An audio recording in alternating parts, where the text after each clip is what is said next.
Attention on deck. Good afternoon, Ron. How you doing today? Doing all right. Doing okay. How you doing, Rob? Good, good. A little rain here up in the upstate New York. Any Oh, yeah. rain down there in the city? No. No? Downstate, Oh, no. Not right great, now. great. It's a lot going on. A lot going on. Yes, all over the country. Yeah, that's true. We're going to be talking about a few different things today. We're going to get to one topic. We're going to start off with Cuomo's public safety plan, which we didn't get to last week, and talk a little bit about that, about what the back and forth that's going on between him and Zohan Mandami. And then we're going to get into the main topic, who's in control of the scene. We talk about frontline supervisors and show a few videos, talk about a little bit about it, about who's really in control, and these supervisors, frontline supervisors, need to take control. There was a recent video we'll get into of an officer that jumped into the ocean to go after a perp, and we'll give our perspective on that video. We'll break that video down for you, and then a couple other videos. And we'll follow it up with President Trump enacting Section 740 of the D.C. Home Rule Act, and basically taking control of the Metropolitan Police Department. And we'll give our views on that. But first, just want to give a shout out to Dave Portnoy and the Barstool Sports. As you see, I'm not usually wearing T-shirts, but I have my Back to Blue in honor of P.O. Islam from the fundraiser that we told you about a few weeks ago. And just bring up quick video. You were with us. You just started a program of raising money for the family of the police officer, Didarul Islam. He was killed in the office building shooting last week in Manhattan. Okay, how much did you raise? Grand total $650,000, which will go directly to the family. We obviously, these are tragedies. I hate that we even have to do it, but we do have a crowd and audience that does give back and help in these situations. So this will go directly to the family. That's a great performance. Well done, Dave. Yeah, absolutely phenomenal.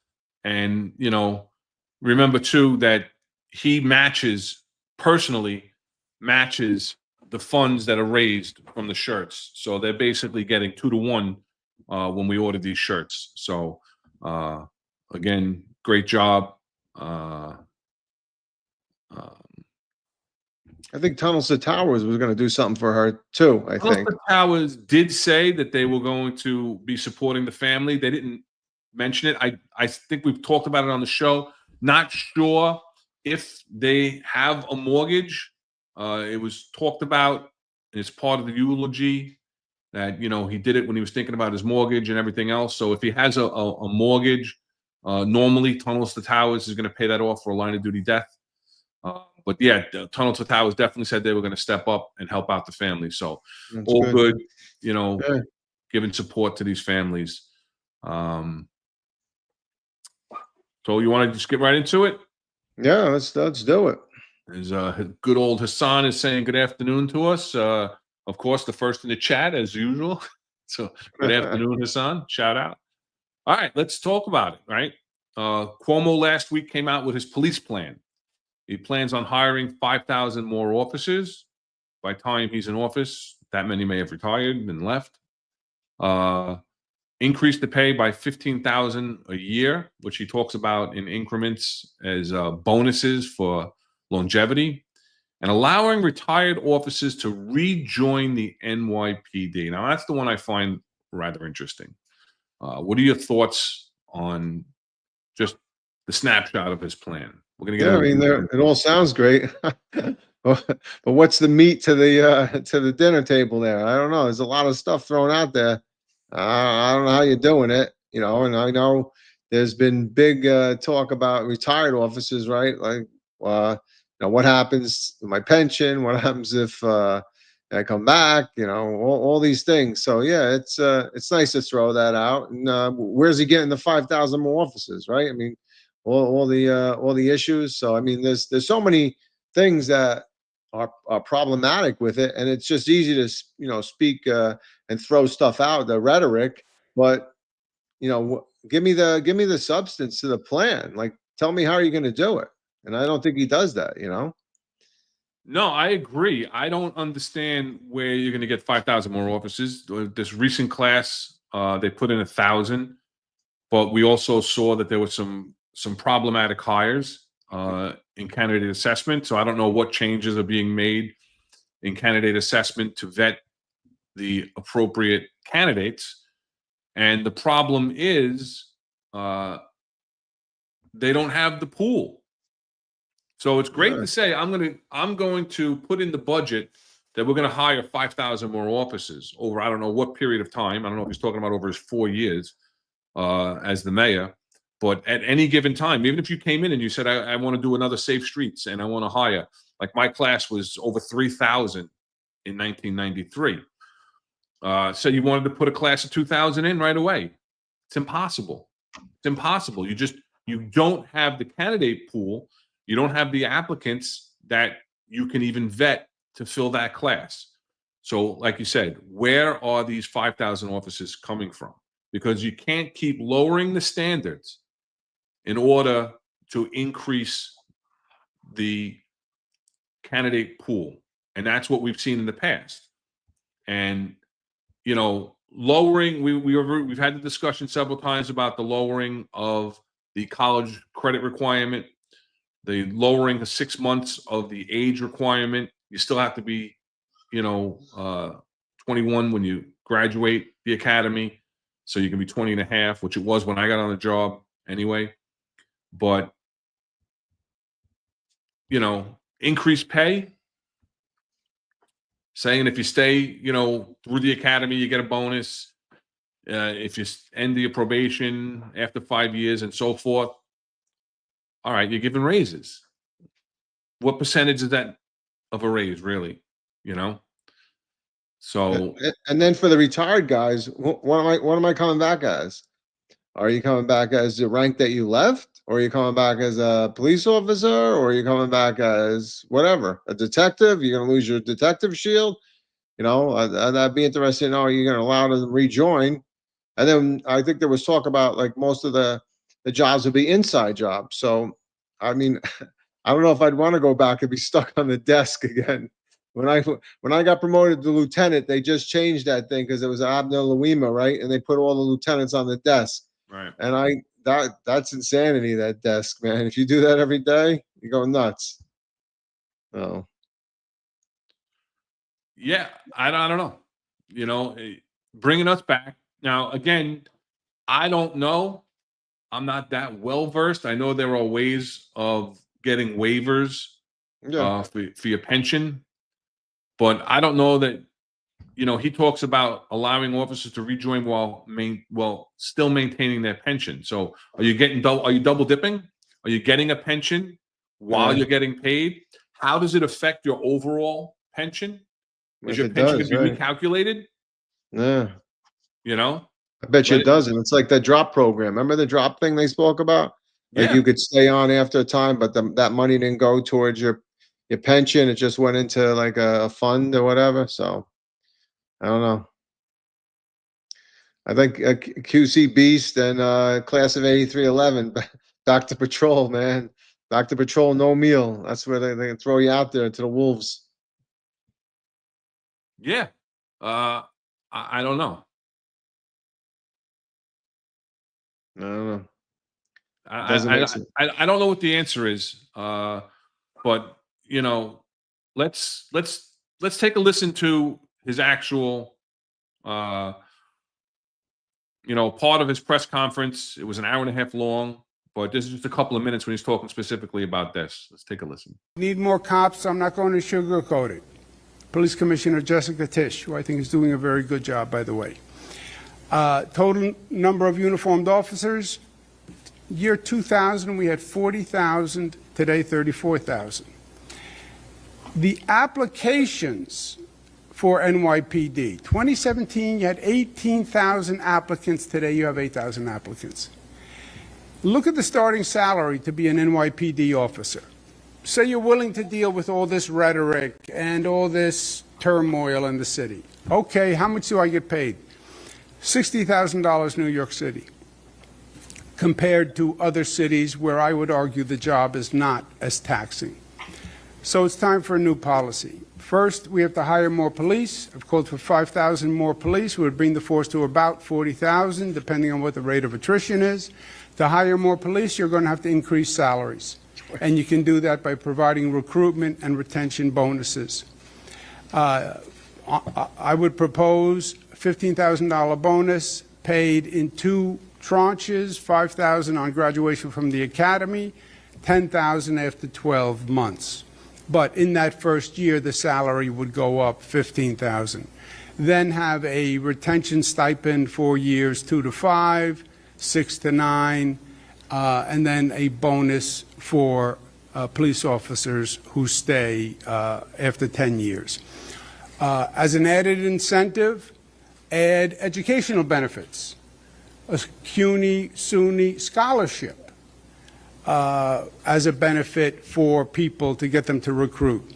In the meantime, as you're trying to work out this recruitment issue, consider bringing back police officers who recently retired and paying them a salary while they collect their pension, which would be attractive for the police officer and would also get you through this window of time where you're trying to raise the recruitment numbers. I'm going to stop it right there for a second because you said something that I wasn't aware of. When he's talking about it right there, he's saying you are going to double dip. You're going to maintain getting my salary, and then I'm going to get a salary rather while I'm maintaining my pension. I'm still collecting my pension. So he's hiring us back on as what? Contractors? Yeah. And like you said, in what positions? Did you say you saw something or heard something about them bringing back retirees just as some type of admin? I did see something. I forget where I saw it though, that they were just going to use them for like desk officer, administrative functions, like probably the admin lieutenant, maybe the ICO. Well, no, the ICO has to go out, right? So maybe just those positions where you could stay inside. I don't know. I'll tell you one thing though, when he talks about 34,000, I've spoken to people on the job now, and they're telling me there's only 26 to 27,000 right now. So I don't know where that number keeps getting fudged up and up and up. And even if he picks up 5,000, he's not going to be up to the numbers that he's talking about, even at the 34,000. So I think he's just arbitrarily talking out of his behind and not just coming up with this stuff. So he needs to do it further. I think a deeper dive into what he's talking about, so he sounds a little bit more like he has done his research. But yeah, I mean, I agree with you. There needs to be something to tell us, what are you doing and how is it going to be structured? It's still too ambiguous, I'm coming back as the PPO. I'll take the TS. I don't care. We're the mercenaries, as Matt O'Brien says. Coming back as contractors and mercenaries. That's it. So let's listen to the rest. Right. Minnesota. Strengthen the key emergency response team. The SRG team, Strategic Response Group, is the group that responded to the shooting on Park Avenue. They are a key response group. The Assemblyman says they should be disbanded. I think they should be increased. They are key to counterterrorism, key to mass protests, and it's only going to get worse, not better. I think it would be a tremendous mistake to disband them. I also think we can do a better job coordinating with other security entities. You'll see now even more private security being hired by these buildings after what happened on Park Avenue. And getting the private security. So that's his plan, and he's talking about SRG, right? Yeah, isn't that funny? Now everybody loves SRG. Yeah. Because it wasn't even SRG did respond, as we went over in our podcast. But the first on the scene was actually critical response, and then Mayor Adams came out with his response to this plan. and he says, you know, he's running independent, criticized Cuomo's plan to expand SRG if there wasn't a specific reason for it. I think there's a specific reason. There's credible threats. When you deploy police personnel, there should be a reason behind it. So what's his reason for the increase in the number? Because SRG comes with specific skills and talents that you want to use. You don't want SRG riding up on our subways just doing routine patrol. Now, I'm going to say part of the transit plan, I do recall SRG in the transit system. Am I mistaken? I think that All Out had somebody from Harbor and Canine also. So here's the thing with SRG, right? We know we know the numbers. There are approximately 200 personnel down. So how about you just bring them up to speed and where they're supposed to be? And all of a sudden, you know, they were the devil. They were the devil. Take them out of the demonstrations. They can't police the demonstrations. They're overzealous. They, you know, heavy-handed. They contain most of the CCRBs that were given out. Oh, okay. Why? Because they made most of the arrests. But anyway, that's beside the point. And then now all of a sudden, now they're the greatest thing since Swiss cheese because they did a good job. I mean, they were doing a good job all along. It's just that, you know, defund was, you know, hey, we don't want them on the demonstration. So, and then, you know, then what are you gonna do with all those poor community affair officers who lead these demonstrations now right into the Tesla buildings? I don't know. Yeah, it's listen, it doesn't you know, that's what they're doing. They're just pandering because it's let's see what they say after November, right? Yeah. After November, let's see what they're supporting again. Because whatever's the flavor of the week is what they're supporting. They don't have the means to back it up. Mandami is, part of his, platform. He talks about things that he really doesn't have the authority to do without getting changes to the city charter, changes to the laws in Albany, which, he's been, very active and involved in as an assembly member, hasn't he? 3 votes. So it was just interesting. And now you have Cuomo and Mamdani are really stepping up their fight against each other, right? So after that last week, this week, Cuomo comes out and now he's proposing Zohan's law, right? After privileged Mamdani clings to his rent-stabilized apartment. And basically he's saying that, Mamdani rakes in $142,000 a year as assemblyman, his wealthy and family includes filmmaker mom and a professor dad, and they've been living in a $2,300 a month 1-bedroom pad in Astoria. And for those of you who are not from New York, $2,300 a month in Astoria is not a lot, and it's rent stabilized. So what he's saying is that those who make a certain amount should not have the privilege of living in a rent-stabilized apartment. They can afford to live in a normally, apportioned property. They can pay rent that is, market value. That only people who are marginalized and can't afford housing should be afforded rent stabilization and rent-stabilized apartments. Mamdani, one of his pushes is to freeze rent stabilization. So you can't even rent stabilized apartments. So you can't even raise the rents, right? They want to freeze the rents. So now you know why, right? Because he's in one. Right. So, what say you on this? I think, that the rent stabilized apartments are great for people that need it. And maybe they should base it on income, that if you can show a certain amount of income, you don't need to have rent stabilized, right? That you should be that. And then I've seen it where people will will leave it to their family or move out, or somebody died in that apartment and somebody takes over the apartment. They don't tell anybody that they died, right? And they continue to pay that rent stabilized, and it's not contingent upon that person's income.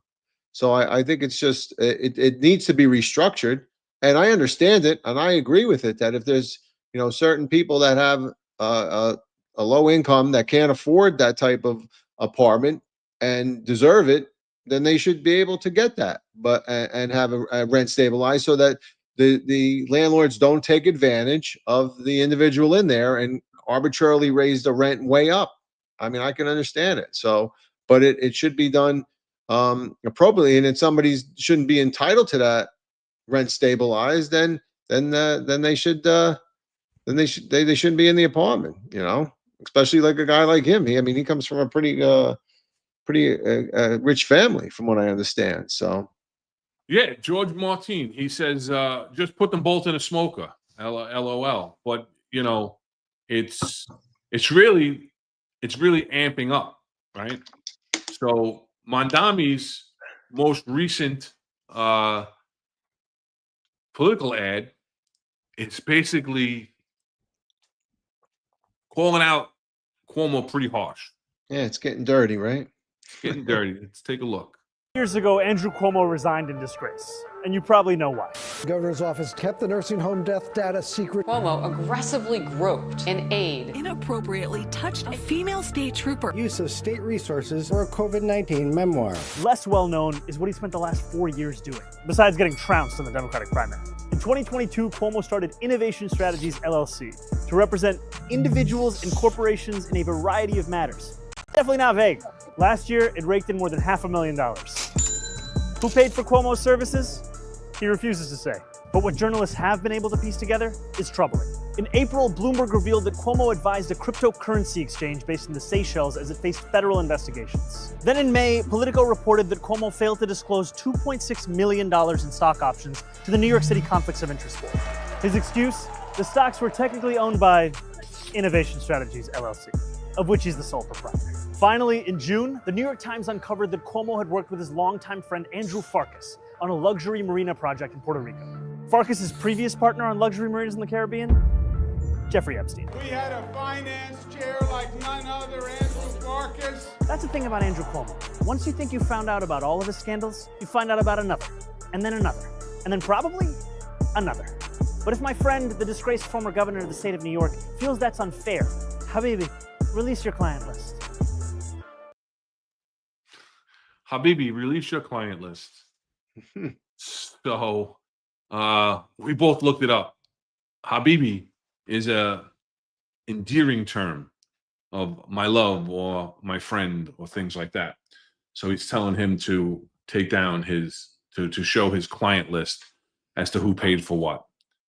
So it's heating up, we're coming into the final stretch of everything. November will tell. And remember, you get what you vote for. And so the big thing is get out and vote and try to make a difference. Yeah, I mean, I think Cuomo's past is coming to haunt them. So, none of that stuff that he said was really untrue, right? So, I think that I don't even know why he really came in and thought he would even have a chance, but we'll see. Yeah, simply he says you have to give it up to Adams. He's sitting in his recliner every night eating popcorn, watching these two get at it. Yeah. But he's down to what, single digits in the polls? So he's sitting there, He's sitting there, but he's got to do a little work himself. So he thinks he's just going to be able to skate through. Maybe he thinks that all the Cuomo's followers will jump on board with him, but I'm not really sure it's going to happen. So, what does Jack Stern say right there? Right, Cuomo has a 6% chance to win the poly market. So, doesn't look good. No. All right. Anything else on all of this loveliness? No. Let's jump into pardon the pun, but let's jump into this main topic. And this week, you know, NYPD News puts out an X post with a video attached of a suspected car thief tries to make his escape by diving into the water. He didn't count on our dedicated at NYPD 101 police officers following him without hesitation. Here's the thing that just it hooks me: putting duty before danger. Their quick actions ended the chase safely, bringing him onto shore and into custody. You want to just We'll play the video want first. to just right? get Yeah. into the video, and then Yeah. we'll talk about it all. Yeah, the video. The video. For those who haven't seen it, And those that don't want to see it. listen, the NYPD put this out. This isn't a video that was put out, by somebody with a cell phone camera. This was put out by the NYPD touting the heroism of this detective, and we'll get into it. But let's take a peek.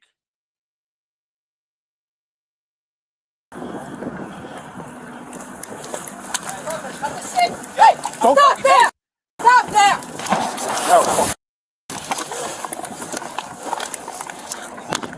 One more public safety. Take my belt. One more public safety. Sorry, I need units to Beach 8. And Bring it up Secret here. Avenue. I got a permit to jump in the water. Notify Harbor Central. Gonna need their assistance.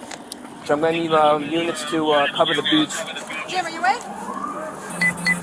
Temple, 101 units, right? Nick, where do you need our units?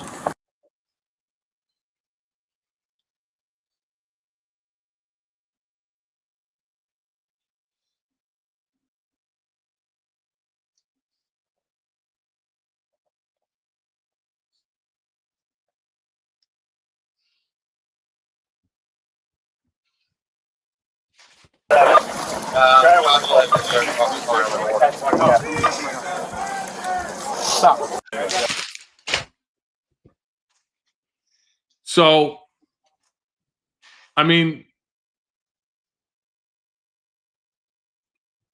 first thoughts to me is that I'm going to go back to the tweet, right, or the X posting, putting duty before danger. Right there.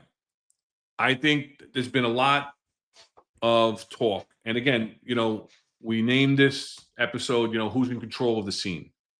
And they're chasing somebody for a car theft. And a guy jumps into the ocean.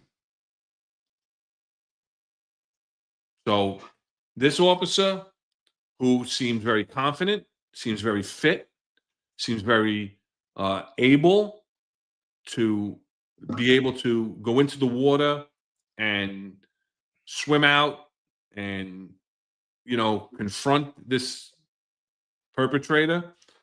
But the sergeant is making transmissions. Sergeant is standing right there. Sergeant is fully aware of what's going on. And I just can't see the need for this detective to go into the water at that time. And I'm gonna bring the video back up for a second because I'm gonna mute it and go ahead, say your piece. I want to bring something up about one of their comments in the video. Right. So when I see that, I mean, I'm not trying to bash her, the detective, for doing what she did. I just look at it if it was necessary. So I have an issue with him. He jumps in. He's a perpetrator. I don't want to sound mean. I'm going to sound like a cop. There's two ways I think that guy should be coming out. One, voluntarily. Two, he floats up to the shore. Okay, that's it. I'm sorry. There's no reason to go in after him. Okay, he made his own choice to jump in there. And what I'll tell you now is he hasn't been searched. He could have had a gun on him. Okay, a gun doesn't stop in the water, right? He could pull that gun out and bang, bang, it's still gonna shoot. He could have a knife on him, and instead of two of them playing splish splash, he could be stabbing her. And then what? Then what happens? Are the cops from the shore gonna start shooting at him and stuff? I mean, it has disaster written all over it. Yeah. We have sources, all right? We have harbor and we have aviation with air sea rescue with 2 onboard scuba divers that are well trained and well prepared to handle this. Hey, listen, I get it. If it was a baby, and I said this in the chat when John and Eric spoke about it, if it was a baby, if it was a child, if it was even an adult that was drowning and didn't voluntarily jump in there themselves, or then yeah, that's right. Then it's heroic. Then I'm jumping in. I'm gonna try to save that person, because it's not going to be and it still could be a little bit combative. When people are drowning, the natural reaction is to grab you and pull you down with them. So you really have to be a strong swimmer. And you can ask anybody from scuba when they're making rescues. All that person wants to do is hold on to you and grab you. And they're trained to push them back and hold them back a little bit till they get their composure. I don't know if she was trained like that, but I just think that she put herself in harm's way that way, really in harm's way. Yeah, no, I agree 100%. It's not a life safety matter at that point. All right? It's not a life safety matter. So again, I don't want to be too negative. The officer, people get tunnel visioned for the apprehension. And we talk about these things when we talk about tactics and we talk about safety, right? Tunnel vision gets cops hurt and cops killed sometimes. And her tunnel vision was apprehending this perp immediately. This perp dives into the water.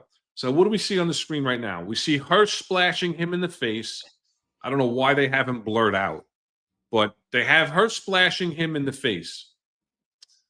On the screen, it says the suspect begins fighting with officers when approached. I don't see any other officers. Now, again, the video is cut and edited, so we don't know all the transmissions that were made, because I'm going to talk about the transmissions also from the supervisor. But I see one officer. I see her in the water, treading water so she's deep enough. And I'm familiar enough with these waters that there's a drop-off. So they're probably past the drop-off. And she's treading water and she's splashing him, trying to distract him and keep him at bay in order to get him into custody. There's no other officers in the water, which is another issue, because now she's in the water by herself.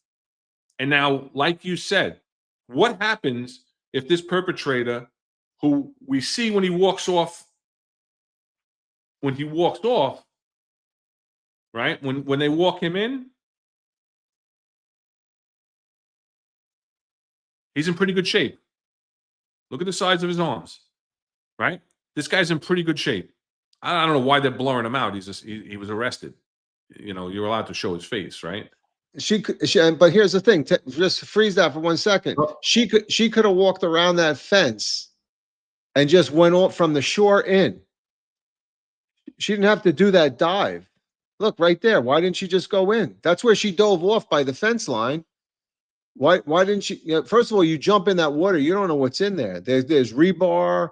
There could be anything. There could be rocks that you're not familiar with. Just because he jumped in and he landed safely doesn't mean when you jump in, you're going to land in the same spot. So, I mean, that's another risk.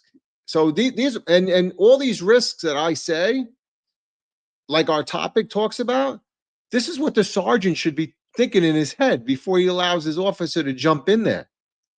That's what a supervisor does. A supervisor makes sure that the police officer's actions are safe for the officer. And I've experienced that as a supervisor in ESU. I can't tell you how many times the hardest part of my job was holding the men and women from ESU back when I didn't feel it was safe for them to go in. They would have knocked down the wall and taken everything down with them. But at a certain point, I had to hold them back, and I had explained to him why I held them back. He should have been held. That sergeant should have been holding that officer back. wait. Let's think about. They got plenty of time. The guy's he's swimming. He's treading water. Let's think about this. Let's evaluate it. Right. And that's the point, is the supervisors are the ones that are supposed to be thinking for those who may be in tunnel vision. And he was standing right there, right? Let's go back to it. He was standing when she's first taking off her equipment, right? He jumps in the water. She's there, taking off her equipment, handing it off. There's the sergeant on the radio, right next to her. He's fully aware of what's going on. At that point, he's calling for officers to go to the beach. Right. Which is fine. Call for That's harbor. that was good. He called for officers to cover the beach. Now, he should have been directing officers to go to which beach? Beach 7th Street, Beach 9th Street, Beach 8th Street, where they were, and say, I need officers out here, so in case he makes it out of the water, we're basically going to stand on land, and we're going to wait him out. Have harbor come around from the inlet, and have them respond, like you said, ASC rescue, because now you do have somebody in the water. The only time they should go in the water is if it becomes a rescue situation. Right? If it's a life safety issue. Yeah, absolutely. It's not a life safety issue when a perp is trying to get away from you. Not when he's swimming away. Right. It's the same thing with that tunnel vision when cops are chasing a perp and they split up with their partner. It's a taboo thing. You don't do it. You don't split up with your partner because if the shit hits the fan and you get into it, you need backup. She's in that water. Again, she's in the water and she's by herself. Now he starts attacking her, pulling her under. It's going to force other people to go in the water now to try and rescue both of them. And these other officers may not be good swimmers. No. I didn't see anybody throw a life ring in. And I do know that in commands where you're Surround along water. a body of water, you do actually, that is equipment that is actually in the vehicles. Now, they may be dirty and dusty in the back because they never come out, they never get used. They get everything else thrown on top of them, but they're in the back of the RMPs. I didn't see anybody call for a life ring. Throw the guy a life ring. If he wants it, he wants it. If he doesn't want it, he doesn't want it. And you wait him out. But the supervisor on the scene is the one that's supposed to say, time out, stop. Let's take a look at what's going on and let's evaluate it. It's not a life safety measure at this point. Okay. Now, Tom Joyce. I was going to ask you to bring up. He's right, Tom. I was going to ask you to bring up John too. After you speak of Tom, bring up John. Right, but it's risk versus reward. I'd work with her any day. However, and I agree. If I'm calling for help on the radio, I want her responding. Like I said at the beginning, she seems fit. She seems competent. She seems confident. Okay, that's the kind of officers that you want out there. And she's got a detective shield in public safety in the 101. I'm not going to say she hasn't earned it. I've heard positive things about her work ethic and her career.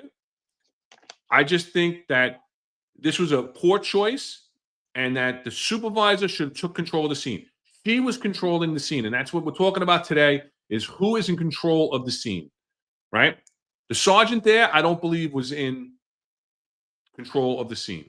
Now, can you bring up John's for a minute? I just want to talk about that real quick. Let me see if I. He said, John McCarry says, and no other cop on the scene was prepared and ready to jump in if needed. All have the vests on and gun belts, and that's another thing that supervisors should have done, right? So when ESU does it, they usually do their rescue diver. He's tethered with a rope. Somebody else is tending the line. The next ESU guy comes in, he puts on his scuba suit, and he's a rescue diver. So absolutely, John's 100% right. Somebody else, that sergeant, at least at a minimum, should have designated somebody else, somebody that he knows is a good swimmer or somebody that volunteers as a swimmer, to say, hey, if our officer starts having trouble out there and she starts drowning, then who's going to rescue her? Because nobody was prepared. The sergeant had no preparation to even counter what had already had happened, and that's huge. Okay, and I'll go a step further. The harbor guys that work on the harbor launch, okay, not the scuba guys, the Right. guys that work on the harbor launches, the boats, that's what they call them, harbor launches. They do not jump in the water. That is in fact harbor policy. They don't go in the water. What they'll do is they'll throw them a life ring, they'll throw them a rope, they'll use, remember the old shepherd's crook, the long thing with the hook on the end? They'll grab them and pull them out of the water. They don't go in the water for the same reason that it's not, you have to have system in place. Rescue divers, you have to have that. So FDNY, they do surface water rescue. I know down in the Rockaways, they'll have guys on their fire rigs, they'll have surfboards, and they'll go out with the surfboard. They also have divers. ESU has, everybody in ESU is a qualified PADI certified diver. And then of course you have scuba guys. They're phenomenal. They're untethered. They deal with the current. They can find guns and stuff, anything thrown in the water. I mean, they're phenomenal. And they're in the best shape that I've ever seen anybody on this job. I mean, I literally remember them running around Floyd Bennett Field just to stay in shape. So they're really good. But what she did, I don't blame her for what she did. I not at all. I give her credit for it, absolutely. But I do blame the sergeant for not taking control of that scene. As chaotic as he might have thought it was at that point, he didn't take any control, and he didn't put any safety things in place. Like John McCarty saying, there was no safety precautions put into place. God forbid she started having trouble. Yeah, I agree with you 100%. And again, somebody said it here, and I popped it up. I'm trying to get through because I got a little behind on the comments. But somebody said, we're not here. We talk about this often also, right? We're Monday morning quarterbacking. Yes, that's what we're doing. But Monday morning quarterbacking doesn't have to be a negative thing, right? We're looking at an incident. We're breaking down an incident. We're talking about it from our perspective as executives and members of the service with 65 years of service at all ranks. And like Tom Joy says, not just boss to cop. It's peer-to-peer and subordinate to boss. Bad tactics are to be prevented by the leader. Okay, so whoever's going to take control of that scene, if it wasn't going to be the sergeant, like John said, or somebody else, some other MOS should have been there to say, and I had this conversation with a bunch of people, and they're like, why wasn't another cop saying, whoa, what? I'm not sure what her name is. Say it's Sally, whatever. Sally, what are you doing? Hold up. Don't go in there. Somebody at the scene should have said it. Because like Marlon said, where's he going? Where's he going? Is he going to swim out to sea? He's not going to swim out to sea. He's going to wade in the water, and he's going to get tired, and he's going to come in, or he's going to become an aided and a rescue at that point. And hopefully by then we have ASC Rescue, which is right at Floyd Bennett Field if they're not already up on patrol. And they're patrolling these beaches constantly, back and forth along the beach anyway, right? And harbor, right? And you also have the fire boats out there. The Coast Guard have little small boats out in the area. So as soon as that call comes over for help, you're going to get people with these, with specific training, or he's just going to give up and come in, and you're there to wait and take him in. So again, it's not to bash this detective. Like Tom said earlier, I'll take her, to go out on patrol, to respond to a job. If I'm calling for help, I'm hoping that she's on her way. Because like I said in the very beginning, she looks fit, she looks confident, and she looks competent. All right? I think she's probably earned that detective shield. It's not one of these, She's a worker. Yes, 100%. So again, we're Monday morning quarterbacking this video because it's getting a lot of attention online. It's getting a lot of negative attention and some positive attention. What we're trying to say from our experience is you gotta be the one when you are there. You have to take control of these scenes, and you have to protect the cops from themselves sometimes. I'll tell you. So, right. So I think it was, I don't know, it was studying for sergeant or whatever, but it used to be, and I think I spoke to you about it, right? It was throw, row, and go, right? So the first one was throw a rope, throw a life ring to the person that's in the water. The second thing is if there's a boat, like a rowboat or maybe even something that could take you out there, a jet ski or something out there, use that. And then the last thing to do was to jump in the water. That was your last thing. So I just remember that from years ago. It was throw, row, go. I don't know if because I was in the 4-1 that we were right on the, on the river there, and we had the Bronx River, we had the bay there. So maybe that was it, but that's how it was, So PB had a couple questions. He had a question for me real quick. So I am trained in, I was PADI certified as a diver, a hazmat technician. I did the 3-week tactical course, and I've been all over the country for incident to suicide bombings, all that other stuff. So yeah, I did do a lot of that training. So Yeah, thanks for the question, PB. Thank you. 100%. 100%. You're our tactical go-to guy. The training that you had and the training that you observed, you were able to get through your time at ESU. Listen, I'm PADI certified because technically it's lifelong, right? Right, it is. Yep. Yeah, I wouldn't go. I would have to take a refresher. Yeah, I would need. I need like a full course again.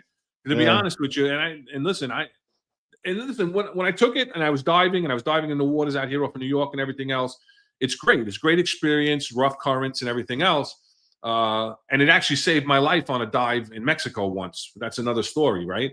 Your training. Yeah. But today I wouldn't go scuba diving, even though my PADI certification card, has a very young looking, Ron Layson on it. But all right. So Hunter asked a question: Would the chief or inspector hand a CD to the sergeant? Unequivocally, not. No. This like other people are saying, and I think Tom Joyce has said it a couple of times, you turn this into a training moment. And that's what it's about. It's a Monday morning quarterback where you're going to look at it and go, hey, time out. We really should have stopped and thought this through, because the risk is not worth the reward, even though they said in their ex post, that they put aside the danger for their duty. I don't believe that this was an appropriate time to do that. That's an appropriate statement for someone who pulls an elderly person out of a house fire or a car on fire, or someone who goes in the water for a drowning child or a person in distress. And again, we don't know her training. We don't know if she's a lifeguard. If Let me interrupt you. I'll interrupt you for a minute. I would not give a CD that, but I want you to remember and explain what you said before about the heart and the mind. Right? That's a great statement. That's your statement, right? So what was that? What did that police officer and that sergeant? That was it, right? That was a mistake the mistake of the heart, not a mistake of the mind. They didn't intentionally do something wrong, right? And again, technically, did she do anything wrong? She didn't technically do anything wrong. She didn't violate any procedure or policy. We're saying this was a tactical error that when you sit back and you stand back and you look at it, you say, wow, there was a much better way to do this, a much safer way to get this guy into custody. And that's what we're saying. So it was a mistake of the heart. They meant the best by apprehending the perpetrator, but to us, in our perspective and from our experience and from a lot of experienced officers that we've spoken to, there was a much better way of doing this. And again, not to take away from her heart. No. Again, to say the heart, but to take away from her dedication to duty, her drive, her initiative. Again, not what we're talking about. I think somebody in the chat mentioned that she may have been with the Navy or whatever, and and that may be true. But even if she was, She's acting as an NYPD officer, and there's still a risk, right? Like you be in the Navy, you could do 1,000 dives or whatever you did in the Navy, but you weren't going up against a knife or a gun or some EDP, that emotionally disturbed person that's gonna try to drown you. So I mean it's a little different. So, but I agree that that sergeant, he just did maybe just a little training, slow the job. That was one of the things that ESU always did. And I don't know, you probably saw it when you were doing the duty and stuff. They slowed the job down, right? There was no need to rush. That was always it. Slow it down. Let's talk about it. Let's think about it. Once that door was tied off on a barricaded, emotionally disturbed person or perpetrator, you have all the time in the world, and time is on your side. And that's how you. And then if you bring in H&T, the hostage negotiation team, you usually wore the guy down or the girl down, right? They at a certain point there was just like, all right, that's it, I'll come out. But yeah, time is on your side. And even with a job like that, I mean, you're not being shot at, the guy jumping in the water. So you have to, you're not relying on your training and your tactics that you've learned. You have time to think about what you're going to do. And that's all I think the sergeant should have taken control of that scene. Right. 100%. Marlon B, Finest Unfiltered Family, the man behind the curtain, he says if he did swim out, Harbor Aviation would have gotten him. Yes. Maybe. And then Hunter responds with, he would have drowned. He wasn't a good swimmer. Well, you know what? Once he goes out and he puts himself in that position, he wasn't struggling. He didn't appear to be struggling in this video. So again, we're saying that he at this point wasn't, it wasn't a save. It was still an apprehension. Had he started to struggle and had a hard time, you also saw by the time they were taking him out of the water, the lifeguards were on scene, and they did have their buoy rings, right? Mm-hmm. And they had a surfboard there also. So yeah, if he starts to become in distress, the lifeguards could have went out, and they're trained on how to take people into control when they're struggling. If he starts to drown, he's going to take anything you give him. All right, you can give him you can give him the life ring. You can give him a surfboard. You can give him what the lifeguards have. He's gonna attach himself to that and try to come in. So as soon as that happens, you're gonna see him start coming in. But he was in no distress. He's literally fighting with the cop. Splashing back at her and stuff. So there was no stress for him. He was fine. So right. So Michael Freed says, we had that in the 6-9 off Canarsie Pier, right, and which goes out pretty far. And luckily, the two girls I came out with were lifeguards. So now, here's the thing. Again, I don't advocate going in after a perp. And number two, if these two girls are going to go in, if the person is in distress, they're trained and they're probably going to go in together. This officer went in by herself, and like we talked about, and like John mentioned in his comment, nobody else was prepared to go in. If she starts struggling, like the point that John made up more specific, that nobody else went in with her, nobody else was prepared to go in with her. Nobody else had stripped down their gun belt, taken off their vest, right? Somebody eventually did, because you see in the video when they're taking him in, someone walked out onto the jetty to get it. He didn't jump in the water. He walked out on the jetty to assist bringing her and the perp to shore. yeah, no, I mean, you need somebody that's going to be able to swim if she starts going under, right? So I mean, and who knows? He could have picked up a rock. I mean, I said knife or gun, but he could have picked up a rock in the water or whatever. I mean, you see there's a bunch of rocks usually by those jetties and stuff. He picks up something and hits her over the head with it, and now she's unconscious floating. I mean, that even more so that you have to get out there and get her. So, I mean, the only thing that I thought that the sergeant did appropriately was, redirect his personnel and request for Harbor. And I don't know if he even called for aviation. I heard him call for Harbor. And again, I'm not going to say he didn't, because we don't have the full transmission. We don't have the full video. The video is edited, so we don't know what his additional instructions were over the radio. But we do know that he was standing next to her while she was dressing down. He was fully aware that she was going in the water. So it's not like he was doing something else and was distracted, you know? And Eric is making a statement. It's unfortunate that without leadership amongst all ranks, bravery can be mistaken for ignorance. And I'm not 100% sure where that comment is. Am I reading something? How do you read that? Because I don't know. Maybe that like we're bringing it to light that there wasn't really, the leadership there, and then that bravery. I mean, that there was considered maybe that she didn't think about it and stuff. There was a little bit of ignorance with it, or so. Eric, if you can clarify that, because I'm sure we're missing something out of that, But again, you need leadership amongst all ranks, and we said this. It could have been another cop to take control and say, "Hey, slow down! Don't go in the water. What are you, nuts?" So it could have been all ranks, right? And again, she was being brave.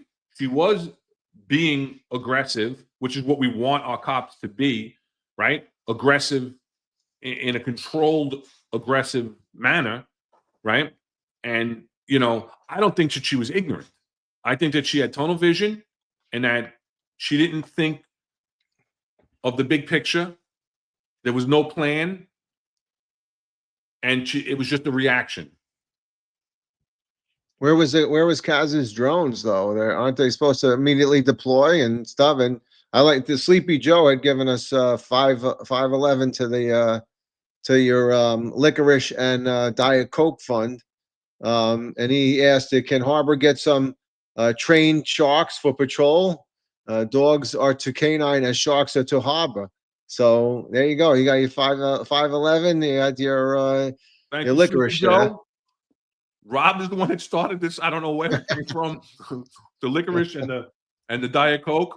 So I had to go out last week and buy the props after we said it the first time.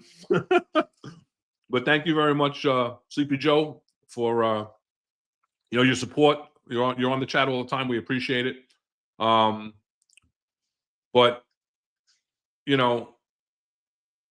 So now I got a question. Do you give her a medal? Yeah, if she submits for a department recognition, what do you do? Wow, that's a tough one. I'm going to approve it. Yeah, I think you have to approve it. I think she put herself at risk. Yeah, not blaming her, but definitely not blaming her. She did what she thought was right at the time. It was a responsibility to the supervisor to control the scene. 100%. Yeah. Now Eric kind of clarifies his statement, I think. Ron, did you see that? I'm trying to catch up. She was extremely brave, but without fellow leadership and understanding of training, it allows us to act stupidly. Her bravery was not met with critical thinking and intelligence. Yeah, I think that's what we're saying. Yeah, that's what we're saying. That's spot on. Spot on, as Eric would say. Spot on, as Eric would say, right? We'll give him it's spot on. No, 100%. That's what we're saying. We're saying that she's a competent and confident officer, and that again, tunnel vision. I'm going to get the perp. I want to catch that perp, and that's when somebody's got to slow it down, and that should be the boss. And if it's not the boss, it could be a peer. So George Martin says, approved for what level of medal? What do you give her? Again, it depends on how they're going to articulate it. You got I don't see the full body worn camera. There's more to it. I need to see the full body worn camera. I need to see, does this guy eventually become, in distress of any point? So now is it, some type of a rescue? He didn't seem to be in distress in the video. He didn't seem to be in distress when he was walking himself fine. He wasn't lethargic coming out of the water when they were walking him out of the water in handcuffs. So, I think I agree with TC. I'm going to go with excellent police duty because I think it was good of her to jump in, and her actions were she took initiative on her own. So but maybe she shouldn't have, but she did. And I wouldn't want to like say to people, don't do it, but do it. Like I said, slow it down and do it. Thinking about it systematically. Just don't arbitrarily think I'm going to jump in, unless unless a little baby or a child or even an adult that's drowning, then I get it. Then that's what we do. We save lives, right? So, I mean, if you're capable of doing it then, and you understand it, and you time it out right. I'm not saying just jump in and go crazy, but do it a systematic way. Do it the right way. Go down the beach, walk out to that person, whatever you got to do. Then they understand that. If it was a baby drowning and I could jump off the pier, I would probably jump. I mean, at that point. So, and I agree with you, but I'm also there were multiple officers there already. One's gonna safeguard our equipment, but somebody else is going in or getting ready to go in with me. Absolutely. Yeah. And TC, you caught a perp, you got wet doing it. Congrats. Right? There you go. You got what about a TC? Not even a commander's day and anything? Nothing. Always told my guys, you don't get paid for doing it fast, you get paid to do it correctly. That's true, right there. And safely, right.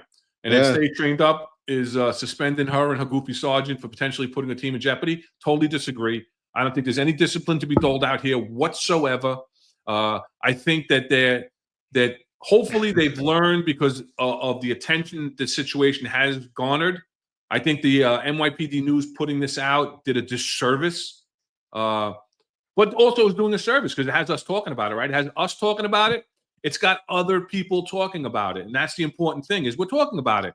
And again, we're not bashing her. Some people are, I think it's half-heartedly bashing them because I don't think anybody thinks that, like you said, did anything maliciously, did anything. Somebody said that she was trying to show off. I don't think that in the least bit.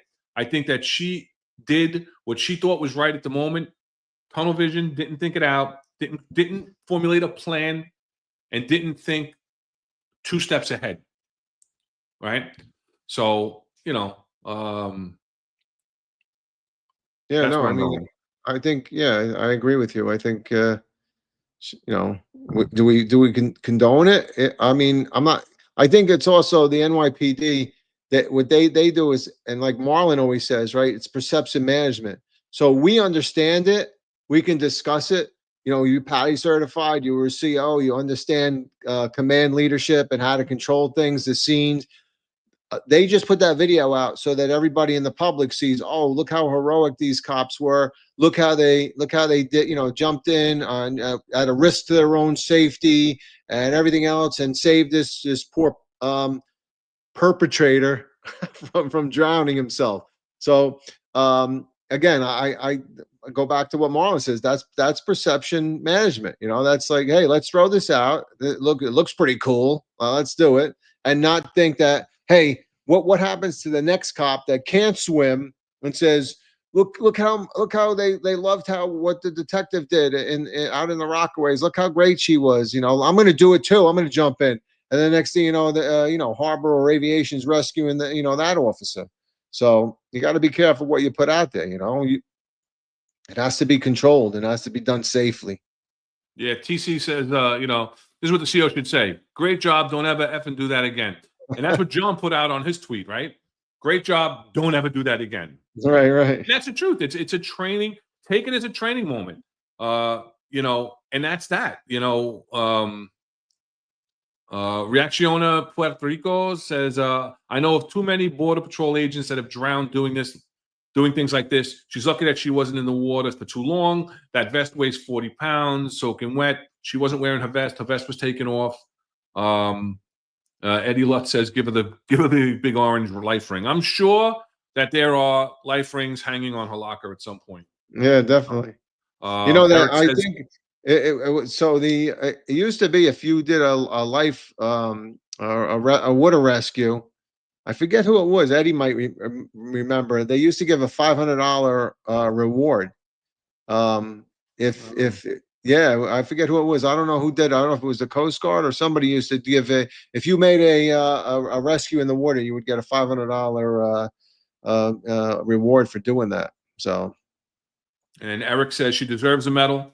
There were better options, but she still put herself in danger to accomplish a mission. And that's what we said.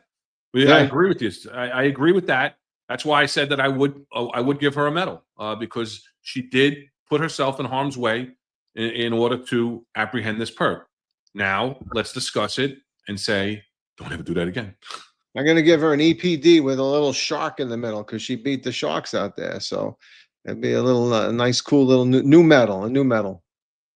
And then CE says, is the CO not listening to the radio as well? Could he or she control the scene That's hard to say. as well? It's hard to say. Was the CO working? Was the XO working? Was the platoon commander working? We don't know.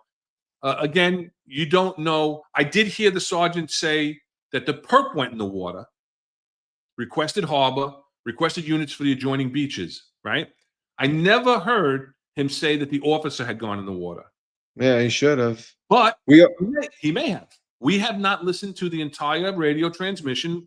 We only listened to the edited body-worn camera that was put out by NYPD News. So I am not going to critique the sergeant any further than we did because I don't know what actions were taken because we're not seeing the full. We don't have access to the full body-worn camera. And that's why I said also when given the medal and everything else, and also before I sat everybody down, I'm going to do my due diligence. I'm going to watch the body-worn camera of all the officers from the different angles.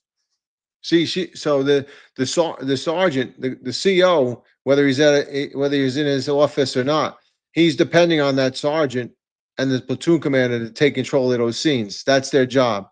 So that's why we say right there when we talk about who's in control of the scene, the sergeant's in control of the scene. Could the CO be listening? Absolutely.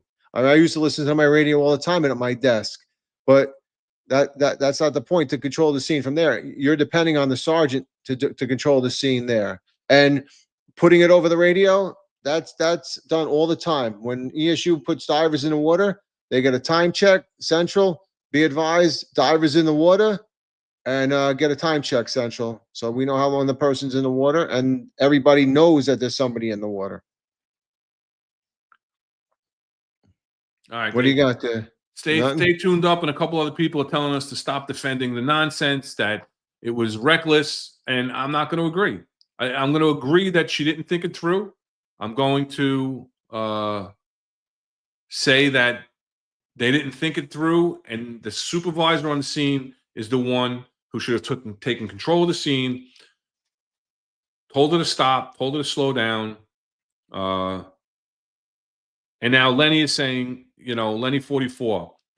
How did Eddie Lutz get in there? All right. If the on-scene sergeant directed her not to jump in, it looks like this female detective would have gone in anyway. Then you have an issue. Then we got a problem, yeah. Then we got a problem. Then we have an issue. Yeah. Right? But I'm not saying she was I'm saying she was a little reckless by diving in from where she dove in. So I'm not saying she's not reckless. For going in, period. I think. Yeah, going in, period. If it was me, even Patty certified, right? I don't necessarily think I'm jumping off of that thing. And like I said, unless there was, like Tom Joyce had said earlier, the risk versus the reward. So I could sound mean when I say this, but I'm not really that concerned about a perpetrator jumping in the water. No. All right. That's it. That person decided to do that. I didn't. Somebody like a little child, a baby, somebody that's swimming out there that can't swim anymore. That's not their choice, right? That happened to them. So that's a rescue. Then this to me is not a rescue. This is an apprehension. And when that person's done swimming around in there, splashing around, and he's ready to come in, then we'll make the apprehension. So I think it was a little reckless on her. And Tom Joyce, again, from the 10-4 Tavern on the Finest Unfiltered Family, Tuesdays, 7:05 p.m. Definitely check them out. Great show again last night, bringing on some great guests from the local law enforcement and federal law enforcement. So definitely go back and check out the show. But Tom is saying Good teams shape up after a major incident, kind of like a hot wash, and critique themselves. You talk about this all the time. All the time. All the time. It's what ESU does all the time. What do we do good? What do we do bad? What can we do better next time? Yeah. And it's not negative. And you got to be honest with each other, and you got to be honest with yourself. Absolutely. And it's not rank specific, because they'll criticize me at a job and they'll be like, well, why did you do this? Why didn't you have a team go over there? And I'm like, all right, you're right. All right. Let me think about it. And then, I made a mistake or whatever. And like I've said before, at a scene there, everybody has a voice. So if I'm doing something wrong as a supervisor in charge, or the sergeant on the stack, or anybody's doing something wrong, they'll tell you. I've told you, cops from ESU have turned around and told me, shut the F up, because I was talking and I didn't realize they're listening at the door. And I go, you're 100% right. I got it. I'm sorry. And I'd either walk downstairs or I'd walk around the corner. But you have to play that as a whole team. That's a team effort. And the same thing here. And we've talked about this, right? I've been thrown off the floor by a cop or a detective in ESU. Yeah. As a full inspector in uniform, respond to a scene. Inspector, get off the floor. You got to get down. You got to go downstairs. Yeah. Bye. Yeah, I know. Because I respect what they're doing, right? So there's leadership, right? That detective is in control right there at the door. They're doing what they have to do, tactically sound, right? They felt that it wasn't safe for me to be there. They told the boss to get the hell out of there. Yeah. And what did the boss do? Yeah, you have to. Right. Safety. It's all about safety. Let me know if I can get you anything. I'll bring up the waters from the truck. But what's taught in ESU about, you usually see the large rescue trucks, right? And everybody, and then the chauffeur is usually in charge at that particular truck. So at the end of the job, everybody goes to the back of the large rescue trucks and does that debrief, and everybody learns from that. And if it's, like I've said in the past, if it's really something that's wrong or something that's done so extraordinarily right that we want to tell everybody, that gets sent down to Floyd Benefield at the specialized training school, and then it's put out. We've put out training memos and said, hey, listen, this is what worked. This was really good. We did this. This door was structurally a problem, and this is why we had to use the rabbit tool to get into this door and the hearse tool to get into that door. So those are all things that go out there. That should be taught in the police academy. Like even a senior cop should take all the other cops after a gun run and say, hey, what did you think was right? What did we do was wrong? And just a quick debrief. It could be 5-10 minutes, nothing, but everybody gets in the car and goes 98, and that's the problem. So this is the hot wash for this incident. So NYPD News putting it there you out go. is like allowing the hot wash when, Eric and John talk about it, when Sal talks about it, whoever else is talking about it on these podcasts, then, that's the thing. And listen, even the comments, the negative comments that don't agree with our perspective, but listen, everybody's entitled to their perspective. And it's not like, we're not addressing your comments and we're not giving you your voice. We're putting your comments up. I have no problem with that. Marlon disagrees, right? And he's saying that the boss was probably young and seemed a little discombobulated. I don't know that he was that young because he was the public safety sergeant.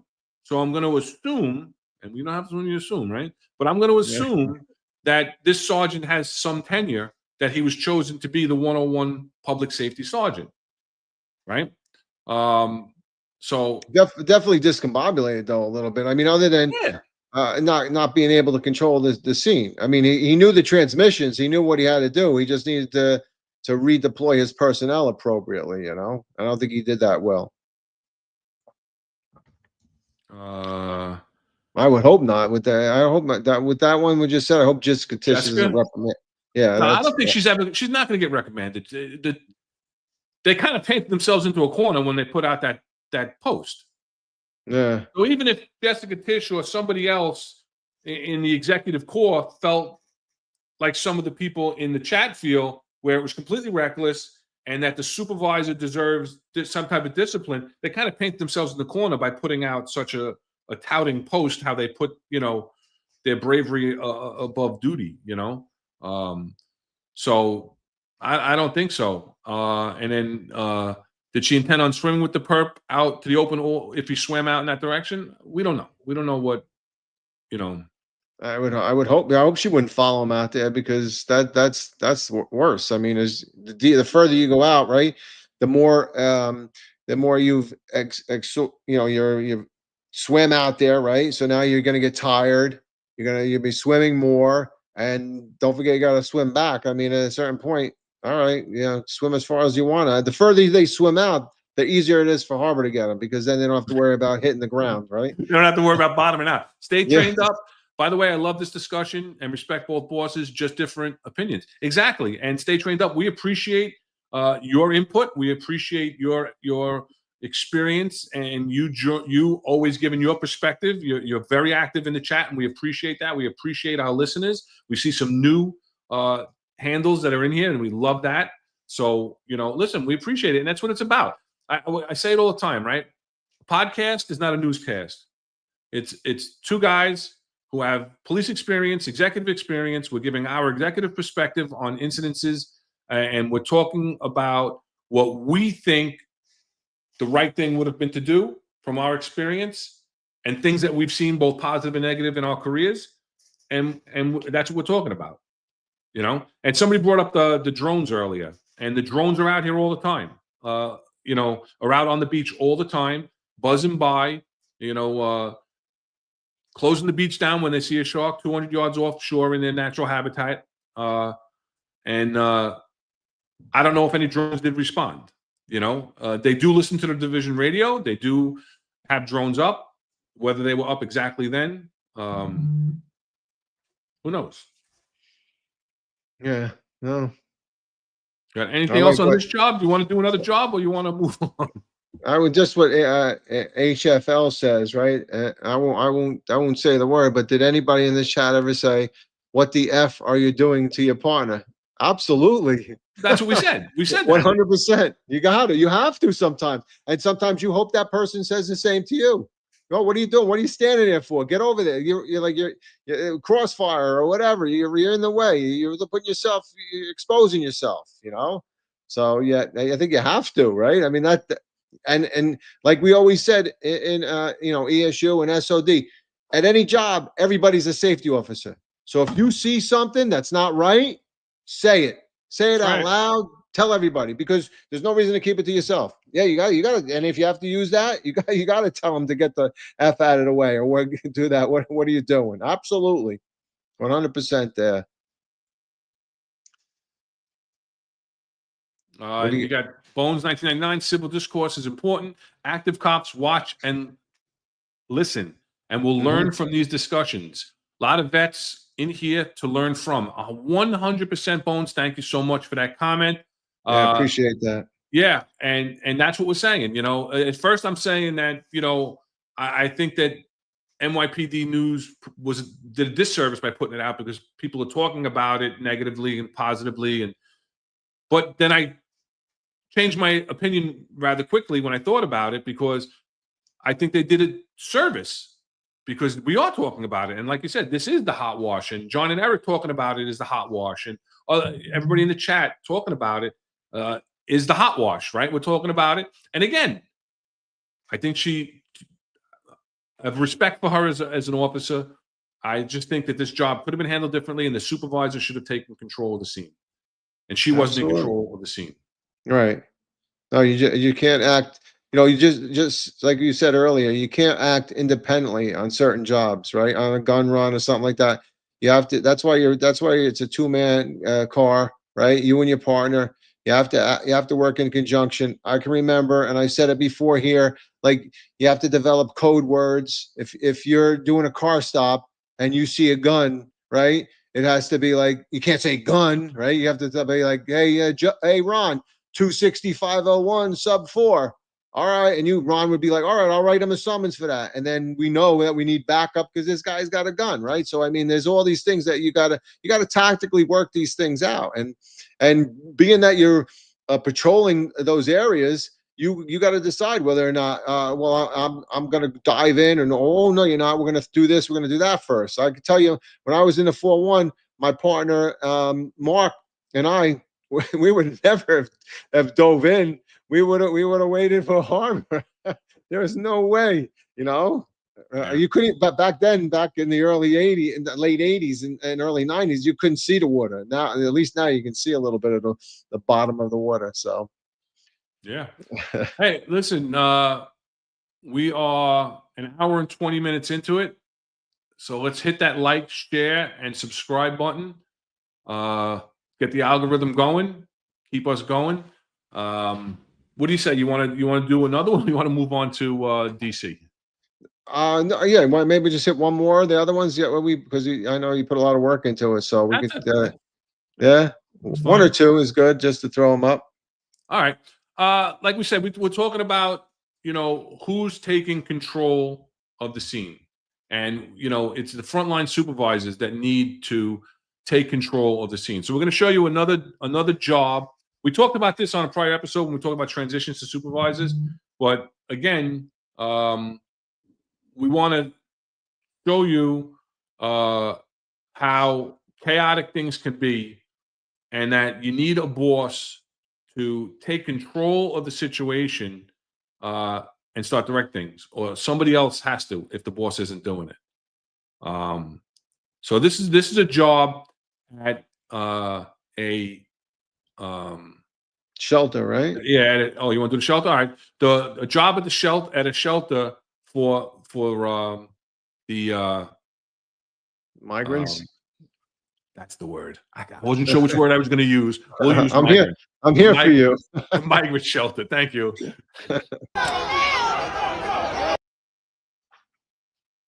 Oop.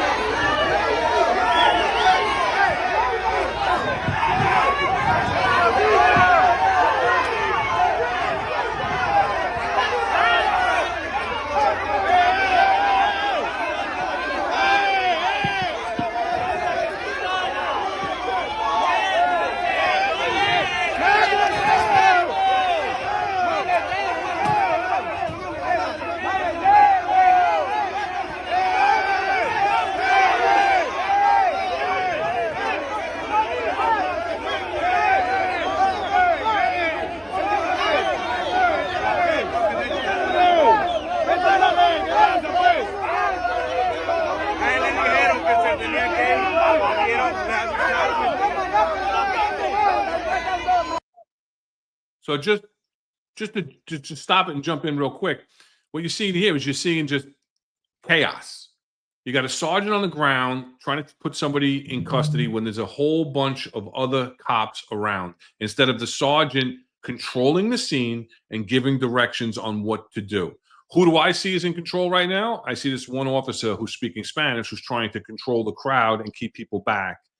And I don't see the sergeant taking control. Just because the sergeant is getting hands-on does not mean that the sergeant is in control.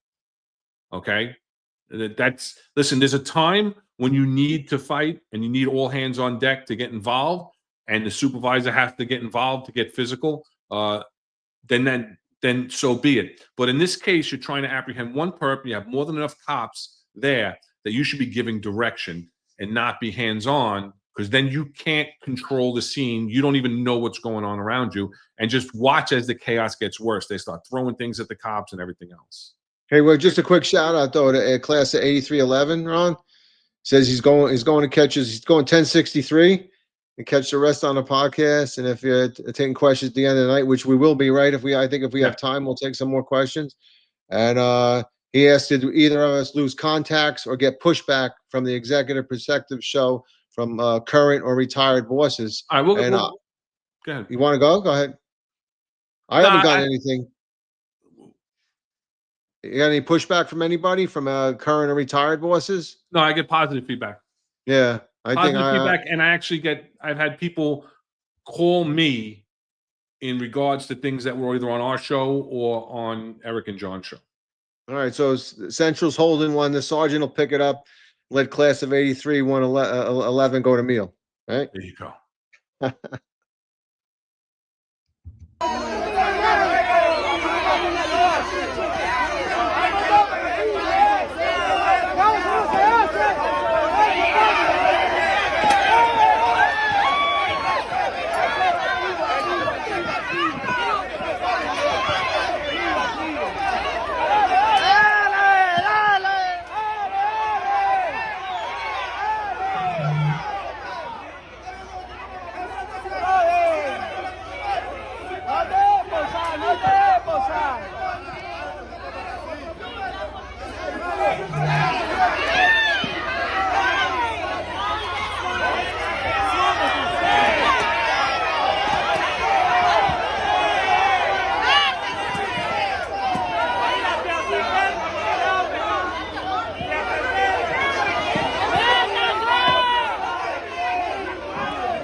go.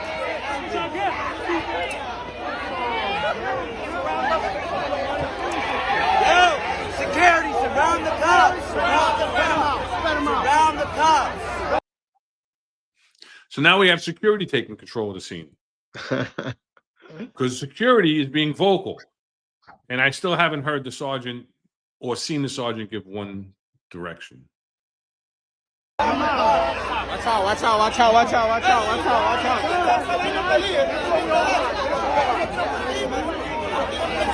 Let's go. Grab him, let's go. Grab him, let's go. Grab him, let's go. Grab him, let's go. Okay, grab them, let's go. Grab them, let's go. First police instruction that I've heard in the entire video. So up to that point, what's your take on this one? No, I agree. I think simply he says it right there, right? The sergeant should have been with the two others, pushing the crowd back and being extra loud. He should have been controlling the scene, right? He didn't need to be down on his knees and pushing and cuffing or whatever. I think you had enough police officers there at that point to just start giving direction. You know, he could have easily walked back and just, again, a supervisor needs to take the whole picture, right? You just can't have those blinders on and just concentrating on what's happening there. You need to spread out and look and evaluate everything that's going on. And I don't think they really did that. I think the security guard did, right? Yeah. You know, but I didn't see any supervisor doing that. Well, HXC says, guys, you've been out for a minute. Cops nowadays going hands-on at our direction is like talking to a wall. Again, if you have command presence and they have respect for you as a supervisor from prior interactions, you're going to get a better response. You're not going to get like you're talking to a wall. I could totally agree with him. I know that you see that all the time. You saw that with in the demonstrations, even with SRG guys. You know that you know the SRG guys when we did the mobile field forces, there was guys on patrol that didn't want to do anything. They were like SRG would be pushing them. You guys got to go take over those guys. You know, arrest those guys, and they were so hesitant to do it. And you know, I think you just have to. They just kept pushing them. That's why the SRG bosses were good. No, you got to go. Let's go. Let's go. So I think it just takes. I know it's difficult, and I completely understand it. I witnessed it at the end of it with the George Floyd riots, and you know the summer of love. But it has to. You have to push. You have to push a little further as a supervisor. And I think they'll respect you more if you don't go hands on, but you tell them that they got to go hands on. I think it is a tough. It's a tough job right now to do that. I agree. I understand. Yeah, no, I understand what you're saying. But what I'm saying is if you've proven yourself as a leader, people are going to follow you. And that's part of being a leader, not just being a supervisor, not just being the boss, being a leader. Part of being a leader is that people respect you, they trust your decision-making process, and they're going to follow you. And they're going to follow your directions when you give them. Right.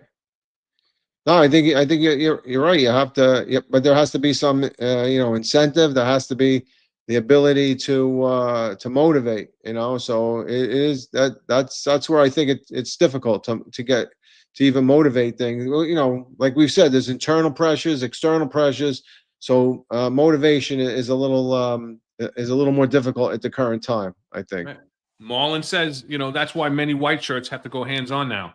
Well, remember at the end, and I had to do this frame by frame because I saw it as it flashed past.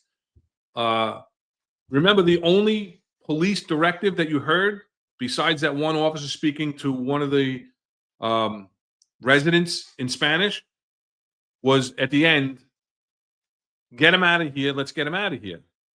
Where was that direction coming from?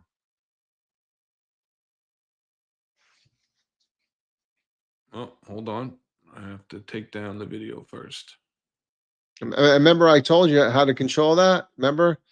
We've decided that the way to control the supervisor, the white shirts from getting involved, is give them a megaphone.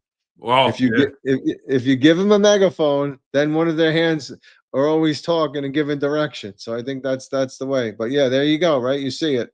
the full inspector. That's an eagle on his shoulder. That's a full inspector giving the direction, which means he must have responded to an 85 of some sort. That he got there and he's like, "Get him out of here. You got him cuffed. Let's go. Get out of here. This is not going to get better." That's somebody taking control of the scene, but it's a little too little, too late. And HXC is thanking you. It's an uphill battle. It is exhausting. Yep. So, I mean, it's just, listen, our whole point to all of this is, you know, the frontline supervisors have to be in control. Frontline supervisors have to take control of these scenes. They have to think for those who don't think for themselves sometimes. They have to save the cops from themselves. They have to give directions, be clear, concise directions. They're the ones that are supposed to be formulating these plans. They're the ones that are supposed to have the experience. And again, leadership doesn't come from passing the exam, right? So you have to be a good leader, and you have to take control of these scenes. And you do that by self-reflection, right? By looking back at that video and not just MFing everybody that's talking about the video and saying that they didn't do such a great job because the NYPD news put it out there. Put it out there. We did a great job. They did a great job. And we're great. And we did great. But why are these people on this stupid podcast trashing us? We're not trashing you. Again, we're Monday morning quarterbacking, which is not a bad thing. We're saying next time, slow it down. Like you said, slow it down. Let's formulate a plan. And the boss needs to give the directions. Yeah, no critique, right? We're just critiquing it, and we're giving our opinion, and we're not giving you new orders or anything else, but we're trying to what we would believe would be steer you in the right direction, so that you can act safely and appropriately, you know. And I think QC Beast Chief Hole would have had this scene under control. Do you remember him at all? He was a Manhattan South chief. Sure, I do. 7 feet tall. Yeah, he was a monster. He commanded just by his presence, you know. So, but yeah, absolutely. All right. I think we've got our point about what we're trying to say. Again, we're not trying to beat anybody up. We're trying to say, take this as a learning moment. Slow it down. Take a moment to try and formulate a plan. And if the sergeant would have formulated a plan and she would have went in the water as part of his plan, okay. We're still looking at it differently and saying that maybe that wasn't the best plan, but at least the plan would have been made. You know what I'm saying? At least the plan would have been formulated. Okay. And then you could say, all right, what was the plan? And maybe the plan wasn't that great and we could do things differently. But that sergeant, to me, didn't have control of the scene by giving direction, by asking for harbor, by asking for other cops. He's doing his job. But him or one of her partners should have said, let's stop. Hey, there's Johnny Latanzio. Welcome, John. We were just talking about you yesterday, my friend. And also don't wait for the incident to happen. You can discuss these plans prior, right? You can have almost like a pre-plan. If you're against navigable waters, you can have a plan for that. And if somebody's a good swimmer and you think they're going to go in from the shore or whatever, then you have the backup plan, the safety plan. So there's a lot of things that you can do, you know, that and that doesn't mean just that. You could be any gun run or anything else, you know. How a burglary, how are you going to respond? Are you going to respond to, a particular buildings? There's a means of egress through the back. So make sure that the second sector goes around the back to cut off anybody that might be coming out that way. And then the third sector comes in as backup. So, I mean, there's always ways to pre-plan things. I think that ESU used to do it on Sunday mornings. They used to call it trio training, right? They get a couple of the Atom cars, which are the smaller REP, the radio emergency patrol vehicles. They'd go to one particular truck, and then they do a quick drill. I mean, I know that not possible maybe in every precinct to do that, but as you go through jobs, you can critique it, and I think that's equally important. To, critique and discuss and share with everybody. Yeah, no, I agree 100%. And again, this is just us from our perspective saying, hey, listen, we gotta keep ourselves safe. We have to keep each other safe. Yeah. So let's move on. We're an hour and 37 minutes in, so we're running a little long. But let's talk about what do you want to talk about? DC? Yeah, listen. How can we not talk about it? Yeah. It's it's something that's affecting DC, but they're talking about it as it may affect other cities, including New York City. And it's Trump made an announcement that he invoked the DC city charter home rule, which we'll get into. Yep. So let's take a look at what the president said at his announcement. Announcing a historic action to rescue our nation's capital from crime, bloodshed, bedlam, and squalor, and worse. This is Liberation Day in D.C., and we're going to take our capital back. We're taking it back under the authorities vested in me as the President of the United States. I'm officially invoking Section 740 of the District of Columbia Home Rule Act. You know what that is? And placing the D.C. Metropolitan Police Department under direct federal control, and you'll be meeting the people that will be directly involved with that. Very good people, but they're tough, and they know what's happening. They've done it before. In addition, I'm deploying the National Guard to help reestablish law, order, and public safety in Washington, D.C., and they're going to be allowed to do their job properly. So there's two parts to this, right? He's invoking the D.C. home rule, which he says, you know what this is. We're going to get into it because nobody really knew what it was. No, I just found out. Yeah, so we had to look it up and see what it was. So we're going to get into that. And then the second part is the National Guard part. So there's two pieces to this. So let's talk briefly. Let's just bring up, what is the Home Rule Act in D.C., right? So the D.C. City Council states on its website that the Home Rule Act is the result of the ongoing push for district residents to control their own local affairs. In 1790, Congress created the federal district to be the nation's capital. The Constitution states that the district lies under the jurisdiction of the legislative branch. While D.C. residents can participate in the presidential election with 3 electoral votes, they do not have a member in Congress who can vote on legislation. In the wake of the passage, the Home Rule Act in 1973, D.C. was allowed a council and mayor, but Congress still reviews all legislation passed by the council before it can become law and retains authority over the district's budget, even under the D.C. government established by this act. So specifically, what is Section 740?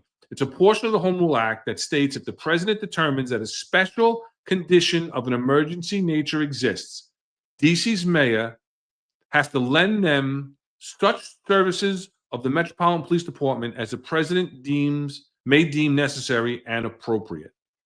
A president cannot take over the powers for more than 48 hours unless, amid that period, they give an explanation of their reasons to Congress. There is also a limit of 30 days on those powers, even if Congress receives notification. So what's going on is that the president is saying crime is through the roof. The DC Metro Police are not controlling the crime. The mayor doesn't have a handle on the crime in the district. So he, in essence, he appointed Pam Bondi as the overseer, as his proxy to oversee the DC Metro Police. And I'm sure within the 48 hours of doing that, he's going to notify and explain to Congress why he needs the 30 days. And then Congress has to vote whether those powers can be extended. So it's a temporary thing. This is not a permanent thing. It's a temporary thing. What are your initial thoughts on the DC Metro Police being taken over by the federal government? So I think that when Trump explains it now, sometimes he talks about like other capitals where there's other, heads of state, presidents, that this type of crime and lawlessness doesn't exist. So I can understand where he wants to take control. You want Washington, D.C., where the president, the Capitol, and Congress, the House of Representatives, the senators, the Supreme Court. You want that to be one of the safest places you can, right? That's the capital of the United States. So I can understand where he wants to take control of it. And based on the research that you and I have done, I think that there are some misguided numbers that are not being properly recorded. And I in fact know my stepson went down there. He was working for the NFL at the time and went to a hotel. And while at the hotel, they literally drove by and shot up the hotel. Like they just shot into the lobby. So it was there was total lawlessness down there. I mean, it was crazy. So I can understand it. And you see how there's interns and people that work for the government are being assaulted. So, but my only concern is it temporary, and is it just cause a displacement of crime? We've seen that with our impact in New York City, right, where we flooded a particular area, and it's quelled the crime for a little while, but then after that, the displacement, everybody comes back, and the crime continues. So I understand it, and I think it's necessary. I just wonder about the long-term effects. Or is Congress going to allow this to go on? And truthfully, I mean, I think we'll get into a little bit about the police chief there, which I don't have the highest regard for. But if I was the police chief, I would be happy. I would be like, you know what? Give me as many people as I can take. When you were the CO of the precinct, and they told you that they were bringing in, task force, or they were bringing in narcotics. Did you say no? No, of course not. You took it, right? Right. But yeah, no, I think that I'm back. Sorry. Okay, you got it. All right. Yeah, good. sorry about that. I had a technical glitch. I lost my screen for a moment, so I don't know if you were watching me scramble. So I question it whether or not it's going to be a long term, which should be, right? You got to figure it. And you know what? I also ask, when you see some of the news media and this news outlets going around, and a lot of the people want that. A lot of people that live in the Washington D.C. Area, especially in the, I think it's in one of the particular areas across the river, the crime's running rampant. So I could see where it's an important thing. Yeah, I mean, I'm a little torn on this because I'm not into federal intervention on local government and local law enforcement. But DC is a different animal, right? DC is completely different. It's already under federal control. They have a mayor, they have a council, but they can't really do anything without Congress's approval. So it's really a federal state, so to speak. So it's different in that aspect. And so I agree that there are problems in DC, that crime is up, that it's very violent. It's one of the top per capita in homicides in the nation. What you spoke about on the crime statistics is that starting this year, the FBI is looking at crime statistics differently. So in DC's daily crime statistics that they put out, felony assault is not one of the crimes. Felony assault with a deadly weapon is counted. So what's being alleged by the union, as well as a commander, and someone brought it up in the comments, but I was a little thrown off, right? QC Beast, right?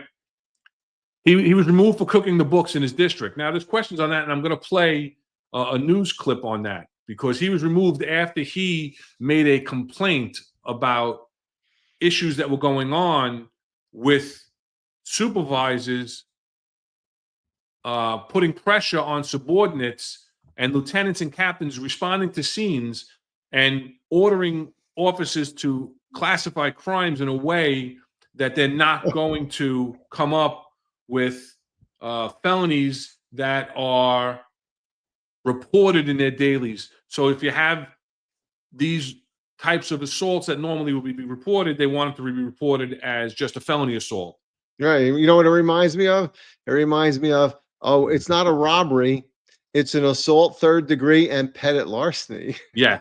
Exactly. Exactly. You're charging them with a petit larceny, right, which is stealing property that is valued less than $1,000, and you punched them in the face.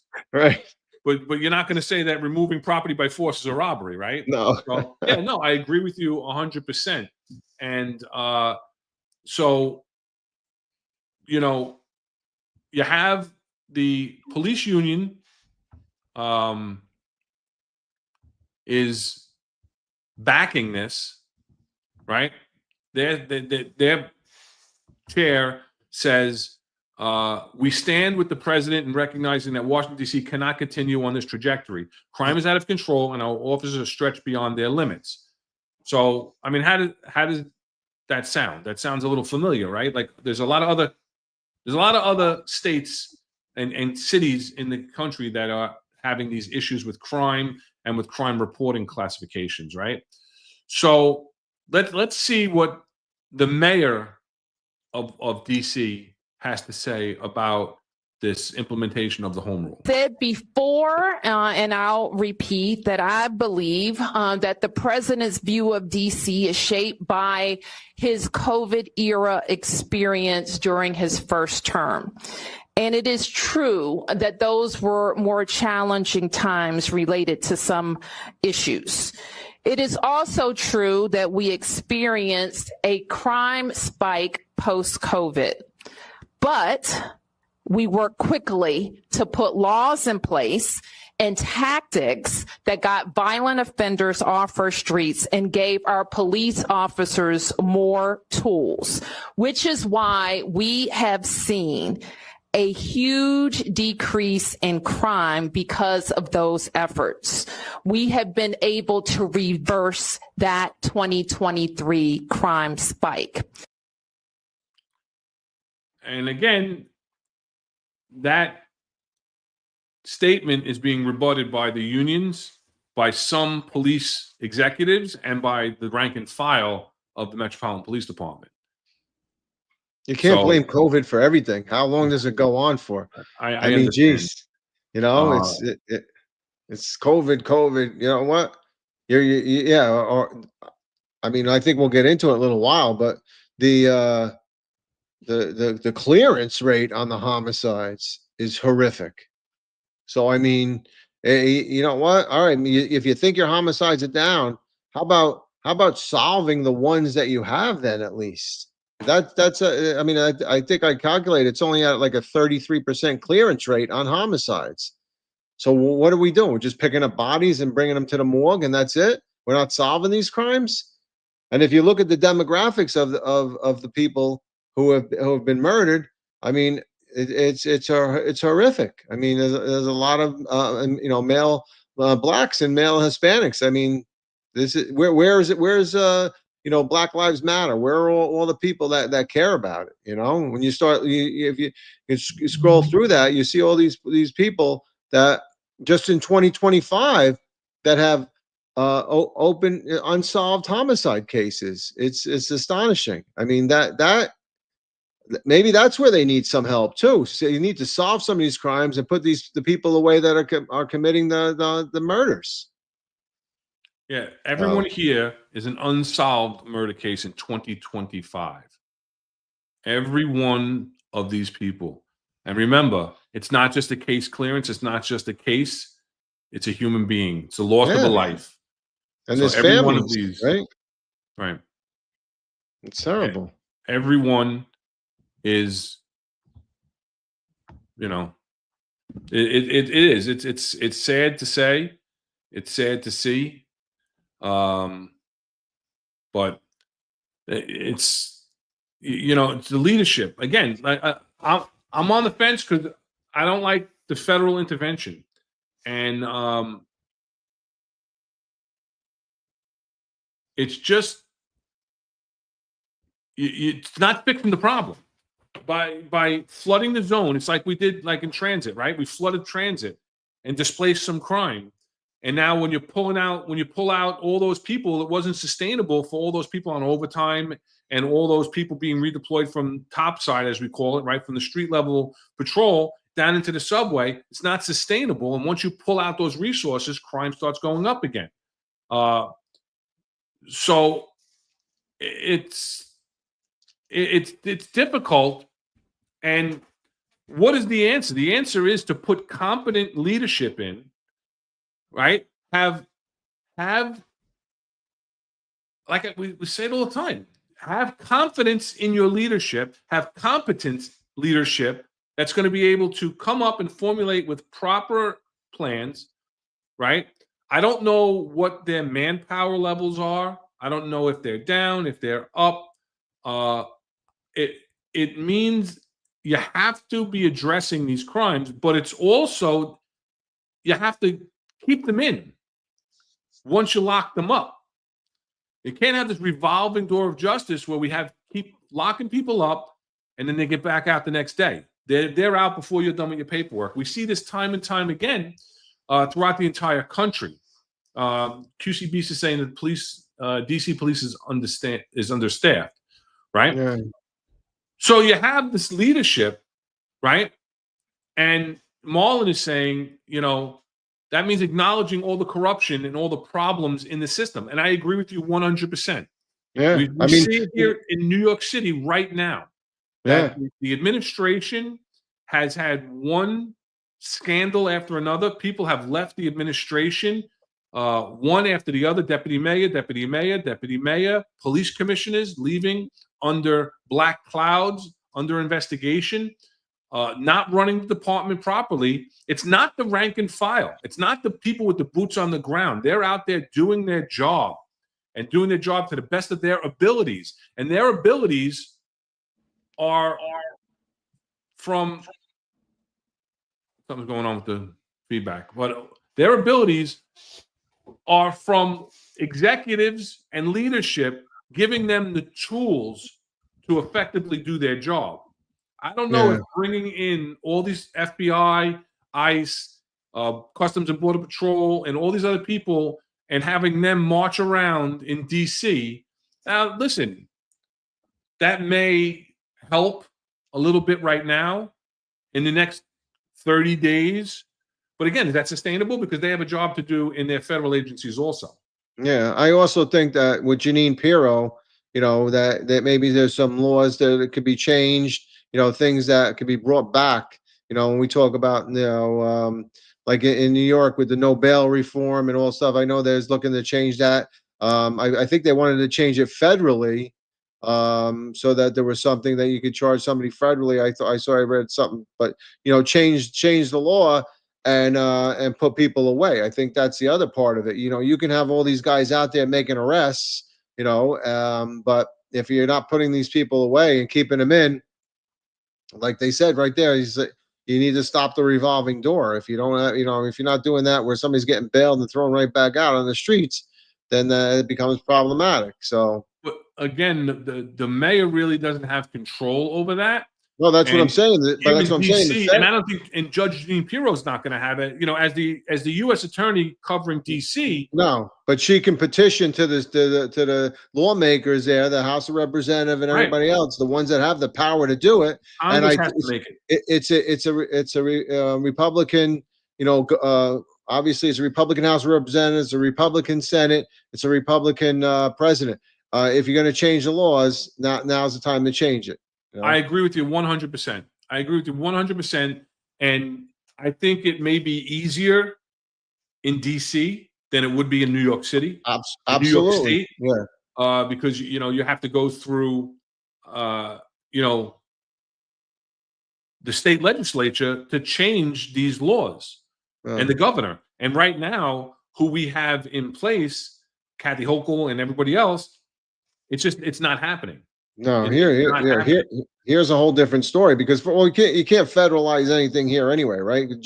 I think John had put out something on Twitter earlier, and explained it pretty well. It doesn't happen in other states. It only happens because of that particular rule in Washington D.C. So you're not going to have federal troops or federal workers, enforcing local laws and things like that because that's not how it is. There's the home rule run for particular states to run their own state that they want to. So I don't see that. I mean, obviously ICE and those things can come in and enforce their federal laws within the particular states, but I don't think they have the right to jurisdiction. And like John had mentioned, it's different than a consent decree, right, where there's just monitoring and making sure things are done right, but rather than come in as an enforcement. So yeah, I'm not 100% up on. I know John's perspective on this. Exactly what you're talking about, I'm not exactly sure, but 100%. This can't be done in other jurisdictions right now, right? So the other part of this, and then we'll get into the DC commander that was suspended with pay and his allegations. I have a short video because we're coming up on 2 hours, but you have the National Guard also being deployed. Yeah, I mean, I know it worked in LA, right? But they were only allowed to protect the particular, federal buildings and things. So I know that Tom and Pete did a great job on if you have a chance, go back, if anybody in the chat hasn't seen it, go back and look at 10-4 Tavern from last night. They did a good synopsis on it also, and Pete brought it up and I agree with him. Is the National Guard done for omnipresence? Because if you see a National Guardsman, you're not committing a carjacking, you're not committing a robbery. So is it just so that they're deployed out there for omnipresence and maybe causes that displacement? Because I don't think they can take police action. They're not trained to be police officers. They're more for crowd riots and things like that. So that it is an interesting perspective, and I don't know particularly what they're capable of doing, what type of enforcement other than standing there and guard, basically like a guardsman, Yeah, and Eric says it here. DC is an interesting political sphere. It's considered a state, but not really, right? Because they don't have the representation. And it's a federal district. So I don't know, right? We talked about it when we talked about the disorder control and the federal government invoking the I'm not going to say it right, so I'm not going to say it. Tony Raganello said it, but the posse all right, I don't remember it, so I'm going to sound silly if I try and say it and I say it wrong. Go back and watch our interview with Tony Raganello. Watch our podcast. Our podcast with Tony on the NYPD and disorder control.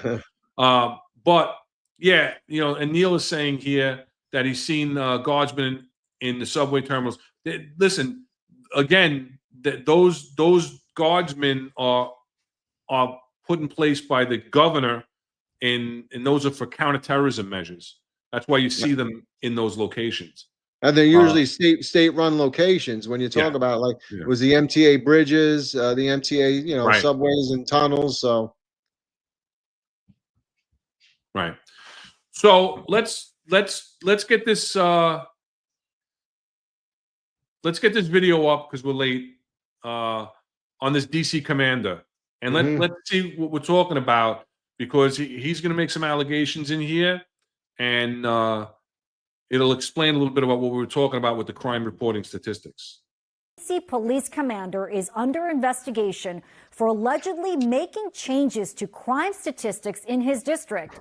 Tonight, the police department confirms Michael Pulliam was placed on paid administrative leave in mid-May, a move that came just a week after Pulliam filed an equal opportunity complaint against an assistant chief. And the police union accused the department of deliberately falsifying crime data. News 4's Paul Wagner has the story tonight. Well, hi there. The D.C. Police Union is putting its allegations on the record tonight, claiming police supervisors in the department are manipulating crime data to make it appear violent crime has fallen considerably when compared to last year. As of today, according to the D.C. Police website, crime is down 25%, a decrease the chairman of the police union calls preposterous. The union's allegations come as the former commander of the 3rd District stands accused of doing what the union says is being done day in and day out. To areas where we know that That's Michael Pulliam standing with the chief of police at a recent news conference. At the time, he was the commander of the 3rd District, which patrols the neighborhoods of Adams Morgan and Columbia Heights. In early May, 5 law enforcement sources familiar with the investigation tell News 4 Pulliam was placed on administrative leave with pay and told he was under investigation for questionable changes to crime data. A move that came just about a week after he filed an EEOC complaint against Executive Assistant Chief of Police Andre Wright, according to 3 law enforcement sources familiar with the complaint. The reasons for that later in this story. News 4 reached out to Commander Pulliam for comment. He denied the allegations against him and referred us to the public information officer. As for the union's allegations, Chairman Greg Pemberton laid it all on the table.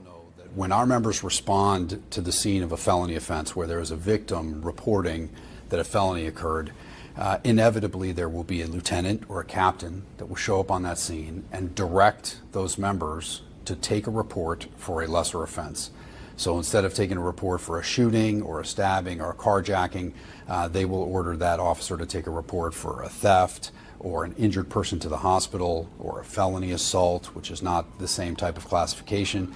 Greg Pemberton says the police department's command staff is focusing on 2 categories in order to get the numbers to fall. They are armed with a dangerous weapon, an injured person to the hospital. When management officials are directing officers to take reports for felony assault, or if they're going back into police databases and changing offenses to felony assault is not a category of crime that's listed on the department's daily crime stats. It's also not something that's a requirement of the FBI's Uniform Crime Reporting Program. So by changing criminal offenses from, for example, ADW bat or ADW gun to felony assault, that would avoid both the MPD and the FBI from reporting that as a Part 1 or a felony offense. Pemberton says the union has been gathering evidence for some time now by looking at reports and talking with officers all over the city. What we've heard through our members and through members of management that are willing to talk with the union is that this is a directive from the command staff, is that they want to make sure that these classifications of these reports are adjusted over time to make sure that the overall crime stats stay down. As of last Monday, when we spoke with Pemberton, D.C. crime data shows violent crime was down 28%. Today, the department's website says violent crime is down 25% when compared to the same time last year, and overall crime is down 8%. That's preposterous. There's absolutely no way crime could be down 28%. Last year, they suggested that it went down 34%. And there's more to the story involving Commander Pulliam. In April, his wife, Captain Rachel Pulliam, was transferred by Chief Pamela Smith from the youth division to midnights in the... All right, that's got nothing to do with the crime statistics. It's just more of his EEO. But, you know, again, it's just allegations. We're not, you know, we don't have firsthand knowledge of any of this. But it doesn't look good, you know. No. I mean, we've seen it before, you know, here in New York, right? I think the last was a transit captain and stuff. So I mean, I don't know, you know. Do they want to make it look good? Absolutely. And are they doing it? I mean, I would have to look into it, and if there was more investigation into it. But if they are, that's disgraceful, especially for the people that live there. You know, that because you know as well as I do, if you don't report the crime, you can't deploy the personnel to stop the crime, right? If you don't know where it's happening, or if you're downgrading things, then the community doesn't know about it. Everybody doesn't know about it. It filters down to a total a wash of everything, and it pushes it away, and it's still going to continue, right? Then the perps are going to be empowered. So I mean, it's ridiculous. And Lenny 44, thank you. Posse comitatus Oh, there you go. is the proper pronunciation. That's basically where the president has to show that there's cause to basically not ask the permission of the governor to deploy the troops on a thing. So, yeah, listen, it's a scary time with crime and violence. You have to do what you have to do. And this is basically what the president feels he needs to do at this time. I'm not 100% convinced. I think that you need to have people with integrity that are leading the departments. If you have command staff that are going in and reclassifying crimes as alleged, if you have supervisors responding to the scene and ordering specific classifications of crimes that aren't accurate, that's a problem, and that needs to be addressed. So that is corruption. That is corruption that needs to be addressed, and that's where you have to intervene. Again, it's a federal district. The rules are a little different, but the situation isn't. We're seeing it play out here in New York. We're seeing it play out in other big cities. So, we need to get integrity and competency at the head. So they have to understand what's going on. Yeah. I think saw that the DC police chief was at a presser, and she was asked the question. And listen, she's asked this question, and I posed this last night to Tom and Pete on the 10-4 Tavern, and they were generous in their answer that she may not have understood exactly what the question was, because this was supposedly thrust upon them. They didn't have time to really take everything in and know exactly what each step was going to be and so forth. But to me, let's take a peek. Chain of command is now? What does that mean? Well, is it Pam Bondi speaking to the mayor, speaking to you, or how does this work? So, That's what the chain of command is now? what does that mean? Well, is it Pam Bondi? What does that mean? Yeah, I just want to go back to like what we talked with Trump, though, real quick. It's a quick fix for a long-term problem. So there has to be some other aspects to that. So then, like you said, it has to be investigated whether or not the crime stats are being correctly reported.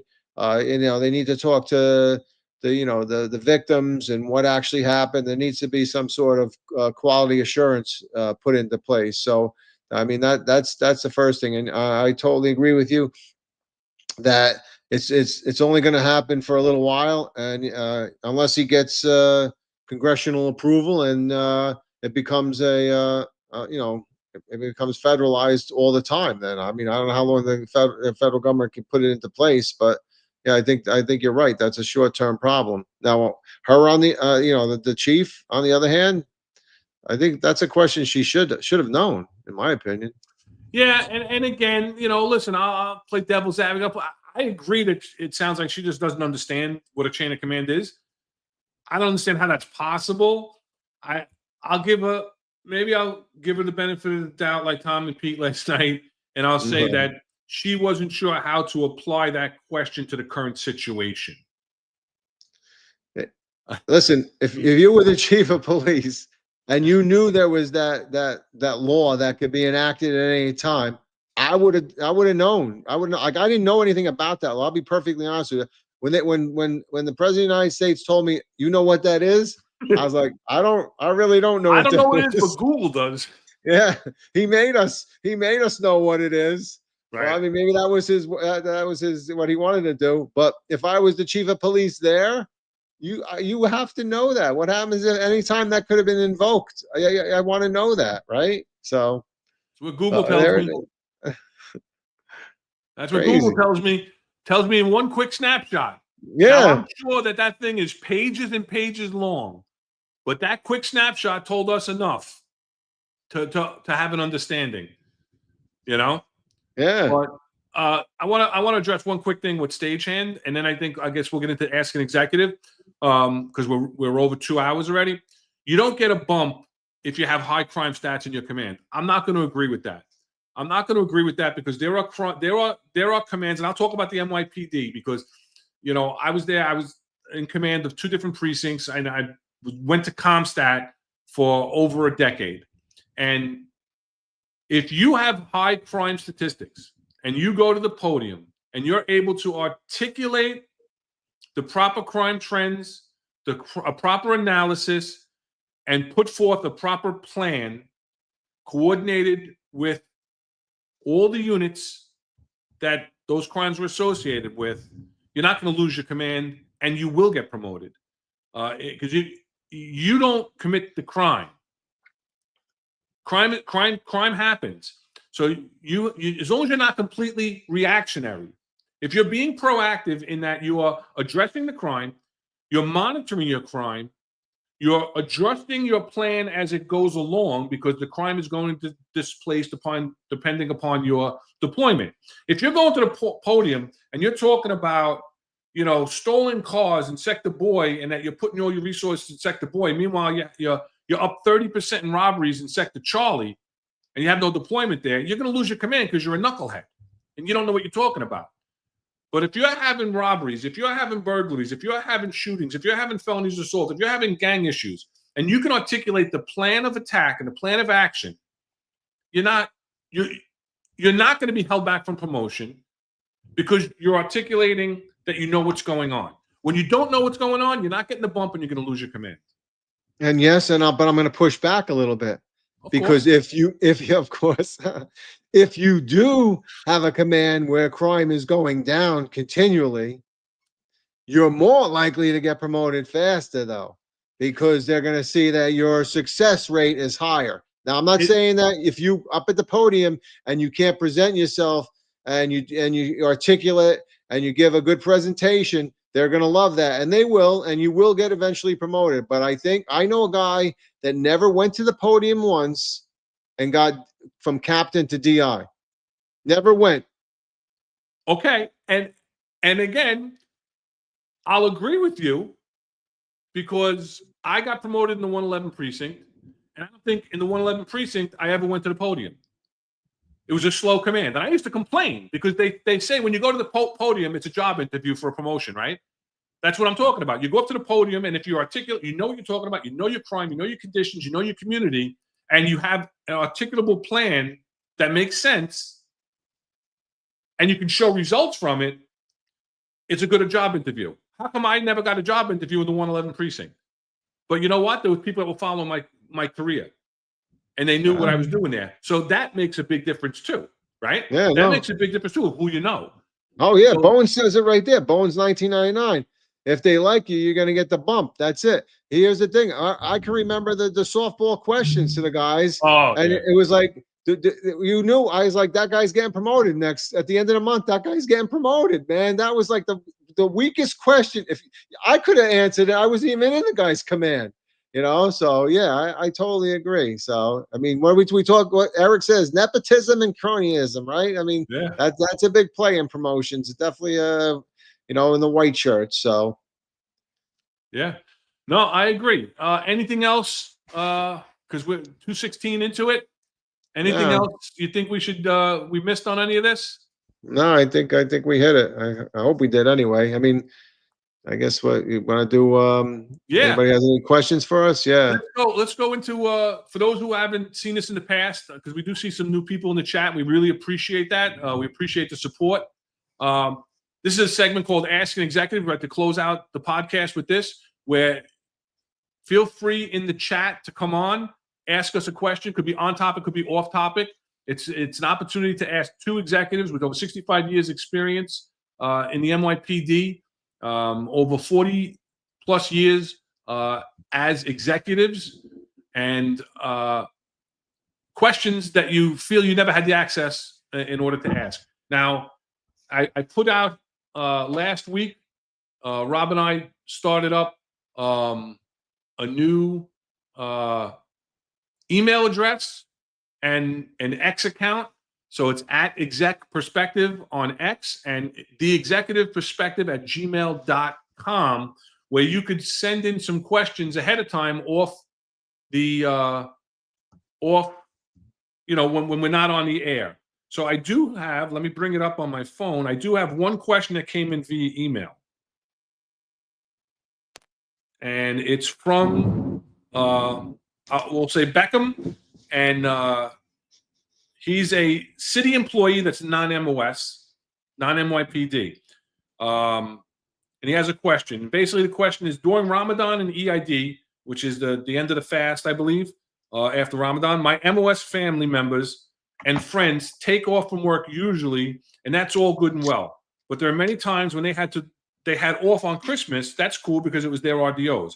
My thing is there any way that they can be a system or something where for the big holidays, can someone volunteer to work so their blue brothers and sisters can have off for their holidays when it doesn't fall on their RDOs? And he goes on a little bit further, but basically he's asking, is there a way that somebody could work for each other? And actually there is a method in place where you can do a mutual with somebody. Mm-hmm. Unfortunately, it has to be within that pay period. So within that pay period, I can work for Rob if I'm the same rank. I can work for Rob. If Rob needs off Tuesday this week, I can work for him another day during that pay period, and we could swap. So it's within the same pay period. What we used to do all the time also was, for the holidays, like for Christmas and whatnot, the Jewish members would work for Christmas, and we try to give off the Jewish members on the Jewish holidays and so forth. So that's just prioritizing who's going to get off, who's not on annual vacation, who's not RDO, when you're going to give, what's called the discretionary excusals. But in order for somebody to work for each other, there is a policy in place. Could it be tightened up? Could it be expanded? I'm sure it could be. Rob, you have anything on that one?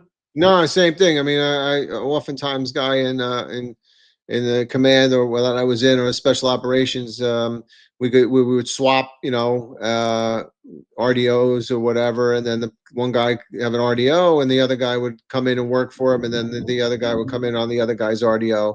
Obviously, without, with me was no cash, no overtime, absolutely not. But it was a nice thing that each guy did for each other. And definitely allowable. Definitely something that's that is done. I don't know if it's still done, but it's a fair thing. It's and a good lot for of people the don't even know about it, unfortunately. Yeah, maybe, yeah. So that's a good thing that Beckham, you're asking. And again, it's a platform where people are hearing things maybe for the first time. You want to take this one from JM? Yeah, which I was going to go with. Is that before XC from at 7:22 p.m.? Yes. Okay, so do you all agree how the PC is running things? So I'm going to go back to what TC said in the chat a couple podcasts ago. He says, "So now we like Tish." I think that was after after the funeral when she gave her eulogy. I think she's improved, and I think that she's also better than the last three people that were the police commissioner. So, is there room for improvement? What I don't like about her is that she didn't have the experience to come up through the ranks, and that's always in my heart that I think a police commissioner should have that. Each step from police officer all the way up to police commissioner, they should have hit each rank. But I would give her I would give her an A minus at this point. So I think she's not doing bad. What sold me? The eulogy when she showed me the heart of a police officer as the police commissioner when she gave that eulogy. That's what gave me the better grade. That gave me the better grade for her. Right, and I agree. I think she's doing the best that she can. I'll put it that we've discussed it, ad nauseum, of how politics has just taken over the police department, especially in the upper echelon. It's always been a bit political, but it's completely taken over. So I'll leave it at that. HXC is the question you were talking about. Do either of you regret not speaking up on a matter during your tenure for fear of retribution? Well, that depends on what we're talking about, what the matter is. I was not known to be one with a filter. I said what was on my mind. I spoke Wait, clearly. that still exists today, doesn't it? I believe it or not, I got a filter nowadays. In my last half of my executive career, I think I learned to have somewhat of a filter, but not completely. But early on, but listen, my thing was I was going to speak my truth. I was going to be honest and open with the executives. I think they appreciated that about me. They knew they were going to hear the truth from me. Don't ask me a question if you don't want the answer.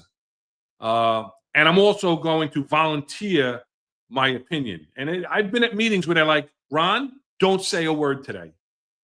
Been told, like they really don't, this is a meeting where we don't want to hear it. You know what I'm saying? And then I'd say it anyway. I think for me, it was more as a young sergeant and maybe even a little bit into each rank. Each time you transition to a new rank, you were less likely to speak up until you felt the dynamics of the crowd. And then as I became an executive, I was the same way. I waited for the opportunity. I listened to what everybody else was saying, and I would call BS if it was BS, or I would tell them it was a good job or no job. Because in the position where I was in, if I didn't tell, I've told many, big chiefs that we're not doing it like that because that's a stupid. And I'll give you a prime example. Chief Jaffe, when Marty Duffy was lowered to shoot Ming the Tiger in Harlem, she wanted to put an airbag underneath Marty. So when you rappel, we don't, or lower, we don't put an airbag.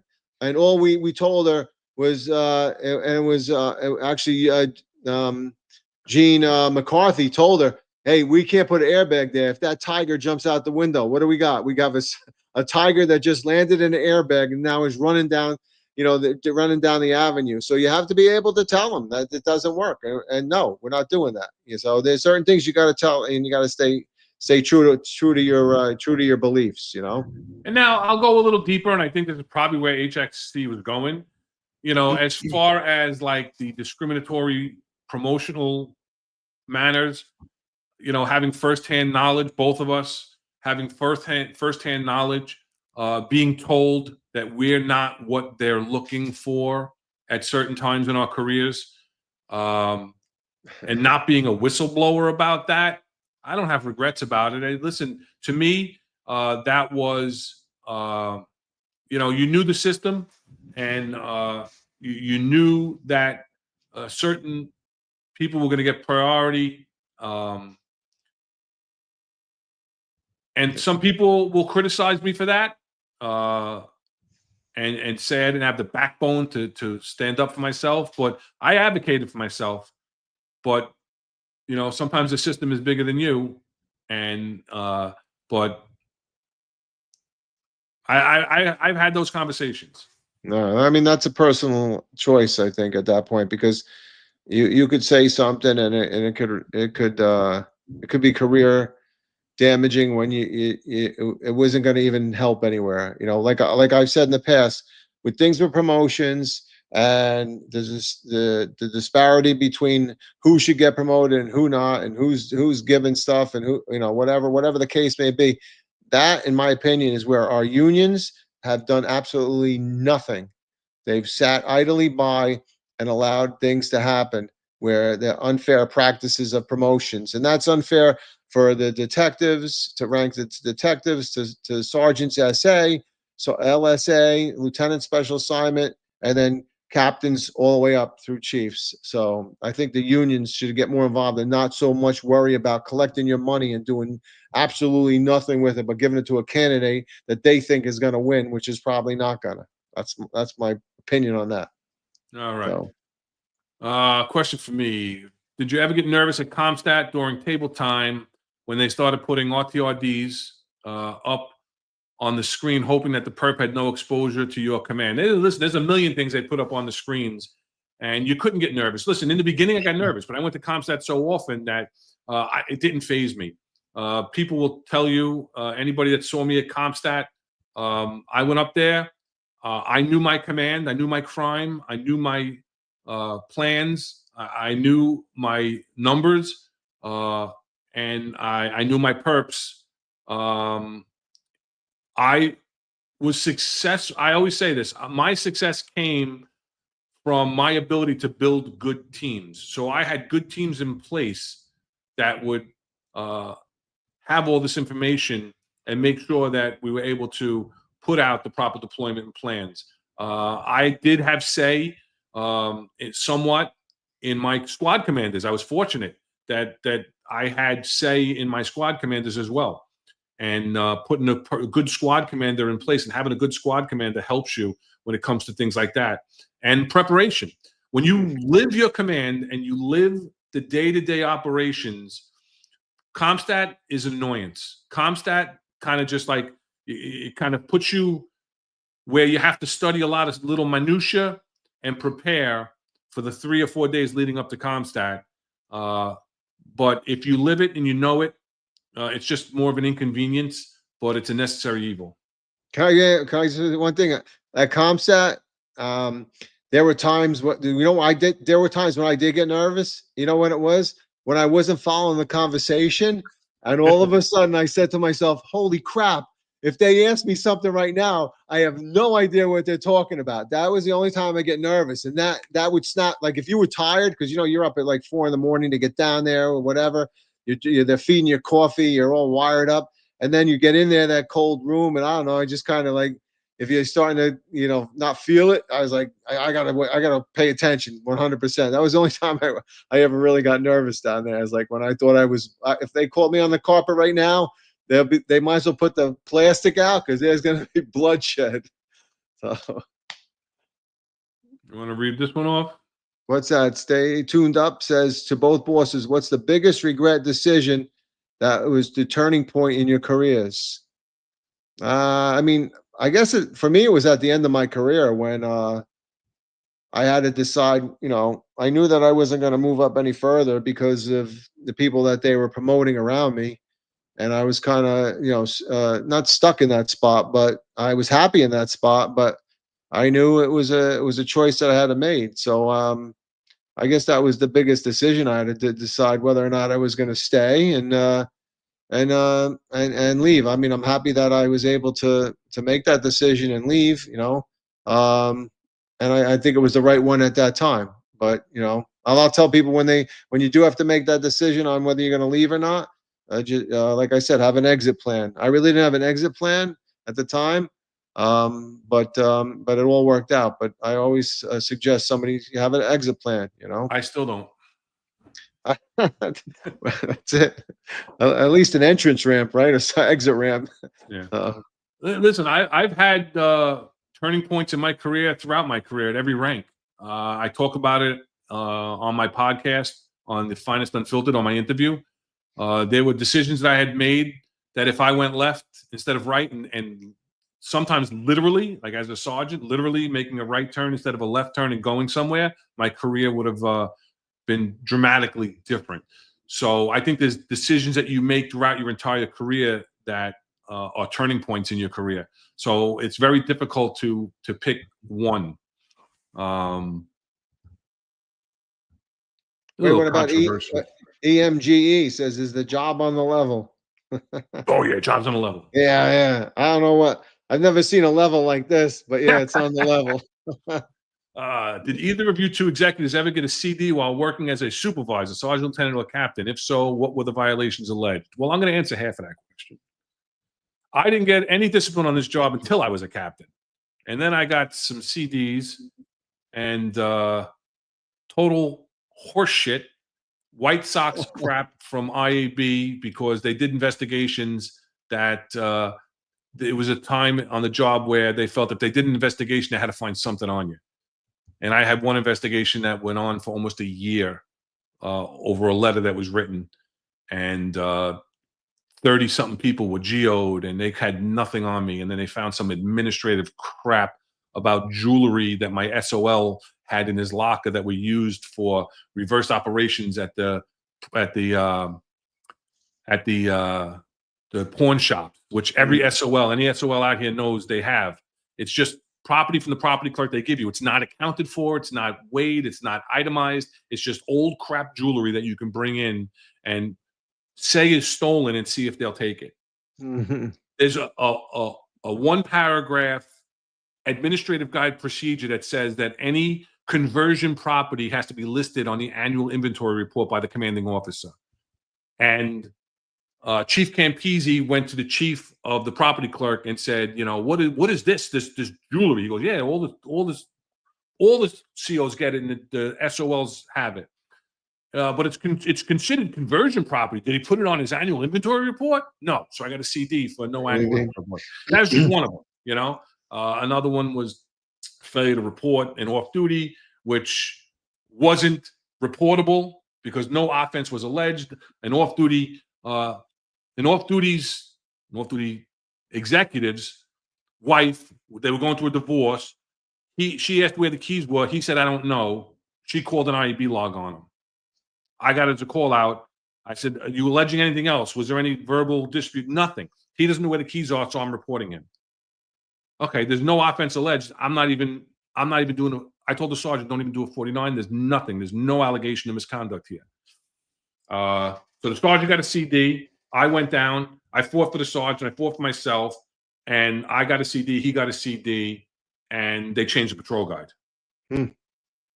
So that's two things. I won't get into the rest of the nonsense, but you see where I'm going. You know, they talk about white shirt immunity, and it's true to a point, certain things. But again, until I was a captain, they nitpick on captains too. I never got a CD in my whole career, so sorry. But that's why as a supervisor, I was never big on issuing CDs. I was always. Neither was I. No, I know. I'm just saying, but you know, there's other guys that are hammers out there, you know, and maybe because they got them or whatever. But yeah, no, I never got a CD. I was lucky. So I think we've answered this question in the past. Yeah, I mean, I'll quick two answers. Espo, and I'm gonna have to say Timlin, who was a very likable guy by a lot of people, but I got treated very poorly by him. So yeah, I'll say the best boss was Espo, also as the highest ranking boss. Worst boss I ever worked for, I think you mentioned Jaffe earlier. Yeah. Oh, just to go back, I did get in trouble though, but I never got a CD. There were a few allegations and a few things I had to answer, but I just never got a CD accompanied with it. So. All right, Ulysses is asking a question. I almost don't even want to go here, but I have a question. Since I withdraw my exam from the NYPD due to an NOPD, a notice of proposed disqualification. Can Oh, man. corrections ask for the file while it's withdrawal? No, Is that, wait, did you change your user ID and put that in there? I'm sticking it in there. No, if you WNOPD, you withdrew prior to a disqualification. You never were disqualified. You withdrew from the process. That's all corrections is allowed to know. From what I remember.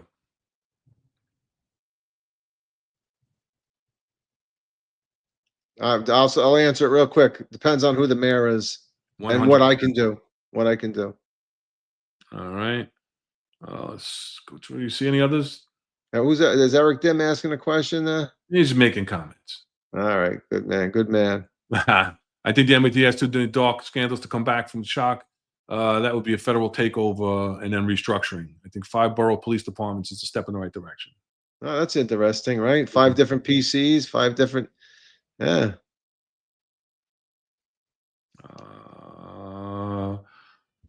I think John McCarry will take Staten Island. That's it, right?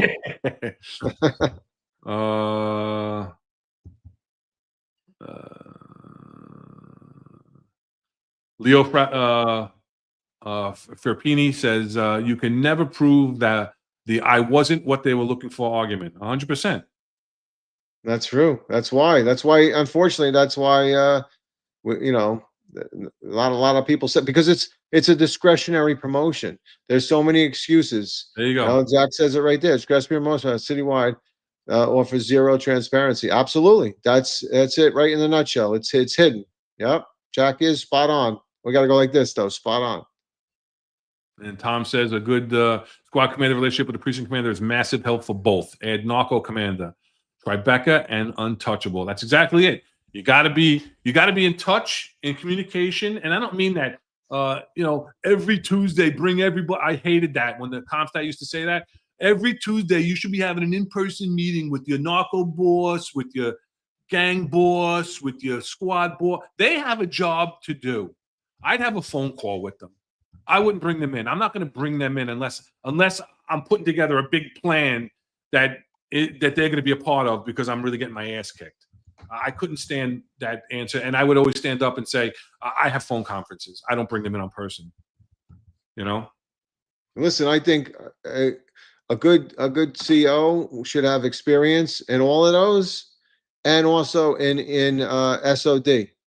Because if you have experience and general knowledge of everything that happens in the city, I think it'll make you a more rounded supervisor. I always said that captain should go through as an ESU captain for a month or 2 just to handle the big jobs, understand the big jobs. Because when you can handle those jobs, you can handle any job, right? Any disaster that happens in your command, and knowing about narcotics and everything else. I mean, it's all you have to be a well-rounded supervisor, So I mean, it's hard because there's so many different levels in the department and different units, but general knowledge will definitely be helpful.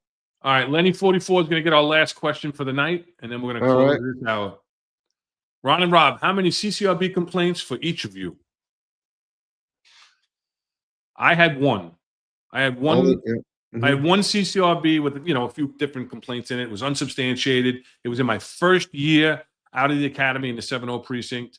And I was an active guy. I had I was a cop only for less than 5 years when you count the academy time before I made sergeant, and I had 120 plus arrests. So I think I did pretty good. So I'm looking at my 50A right here. I have 3 complaints, 6 allegations, 0 were substantiated, 2 complaints were withdrawn, 3 were exonerated, and 1 was unsubstantiated. So most of my CCRBs happened when I was a captain or above. Believe it or not, because you get lumped into it. My only lawsuit was when I was a CO to 110. Because they were suing my other people, and because I was a CO, I just got lumped into the lawsuit. Yeah, no, I got involved in the 2020 lawsuit. I got pulled into that thing too. So yeah. All right, I got one quick before we go. let's end on a completely non-police question that I wanted to pose to you, Rob. So this is something that if Jack is still out there, Jack, jump on in the comment and give me your response as well. Tell me what you think about. I had this conversation with a couple people this weekend. This came out, and tell me what your thoughts are on this. In Major League Baseball, from behind the plate to the history books. And with that first pitch, Jen Powell has officially made history. Jen Powell breaking the gender barrier in Major League Baseball, becoming the first woman to umpire a regular season MLB game. Wow, just incredible. Like dream came true. What do you think? No, I mean, it's a very interesting thing. I mean, I don't have no issue with it, unless she throws me out of the game, then I got a problem. No, just kidding. If she could do the job, absolutely. God bless her. You know. No. Yeah. Listen, I agree, and that was my thing. I had people and females say that they don't think that females should be officiating male sports, that baseball is a male sport. And I honestly, I couldn't disagree more. I think that if she's competent and she's not a quote unquote DEI hire, and we have to watch her stats on that, and here are her stats from her first weekend, which, you know, not the greatest, but it wasn't the worst in all rankings for all MLB umpires for these two games on Sunday. And again, for her first game, not bad. You see the calls that she missed weren't really egregious. So hey, who referees a WNBA game? Not referee. Doesn't male referees in a WNBA game, right? No, I don't believe so. I think they have women. I've seen women referees in WNBA. It's all females in that? I believe so. Huh. I believe so. I don't watch it, but passing through, I've seen it. But I have no problem whatsoever with it. Let's follow her stats. She's a rookie. She's a rookie umpire, so she's not going to be perfect. You know, she's not going to, you know, rank at the top. And she wasn't ranked last as her first day behind the plate, because her first day she was, I think, the first base umpire.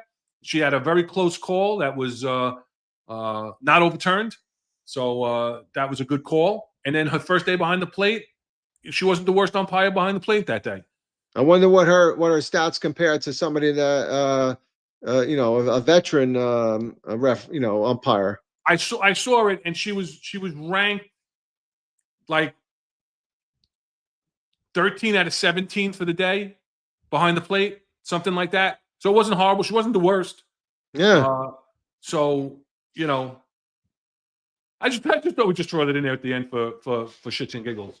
Yeah, you know? no, it's interesting. Something a little different. I know Jack likes to go on with his his baseball review and stuff. Yeah, they talk about sports on the Sal Greco show. When he does his producer's take.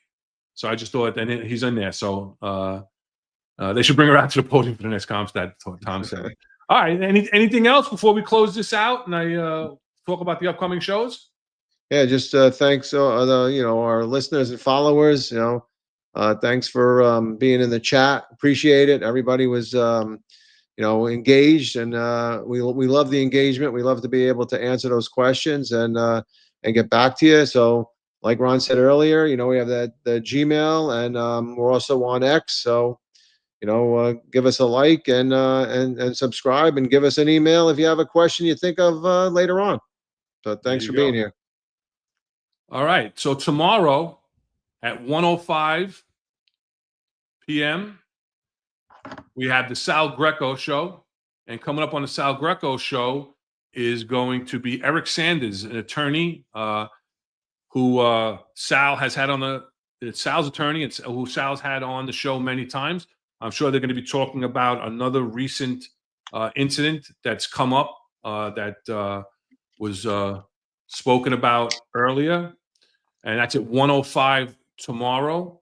And then on Friday morning, you have the New York Finest Pride and Unfiltered with John McCary, Eric Dim, and Marlon Bethel. That'll be the Friday roundtable. And that'll be a recap of whatever the week's news is in going on. And they'll talk about whatever they want to talk about. Any kind of police-related or political news that's going on in the city. They'll recap that on Friday. It's always a good show. It's a open discussion, and it could go anywhere. That'll follow them up on Monday morning, 08:05, with their regular show. And over the weekend, they'll put out what the topic is going to be. And then on Tuesday, Sal will be back at 13:05. And then Tuesday night at 7:05, you have Tom Joyce and Pete Fuselli on the 10-4 Tavern. This is really an exceptional show, guys. And I can't say enough about the job that they're doing. They started up this podcast 4 or 5 episodes ago. They're bringing in executives from the federal government, federal law enforcement, doing a phenomenal job, having a conversation with everybody, coupled with a cocktail. Just like any law enforcement, what do? We go to the bar and we shoot the shit. And they talk about careers. They talk about very high-level cases.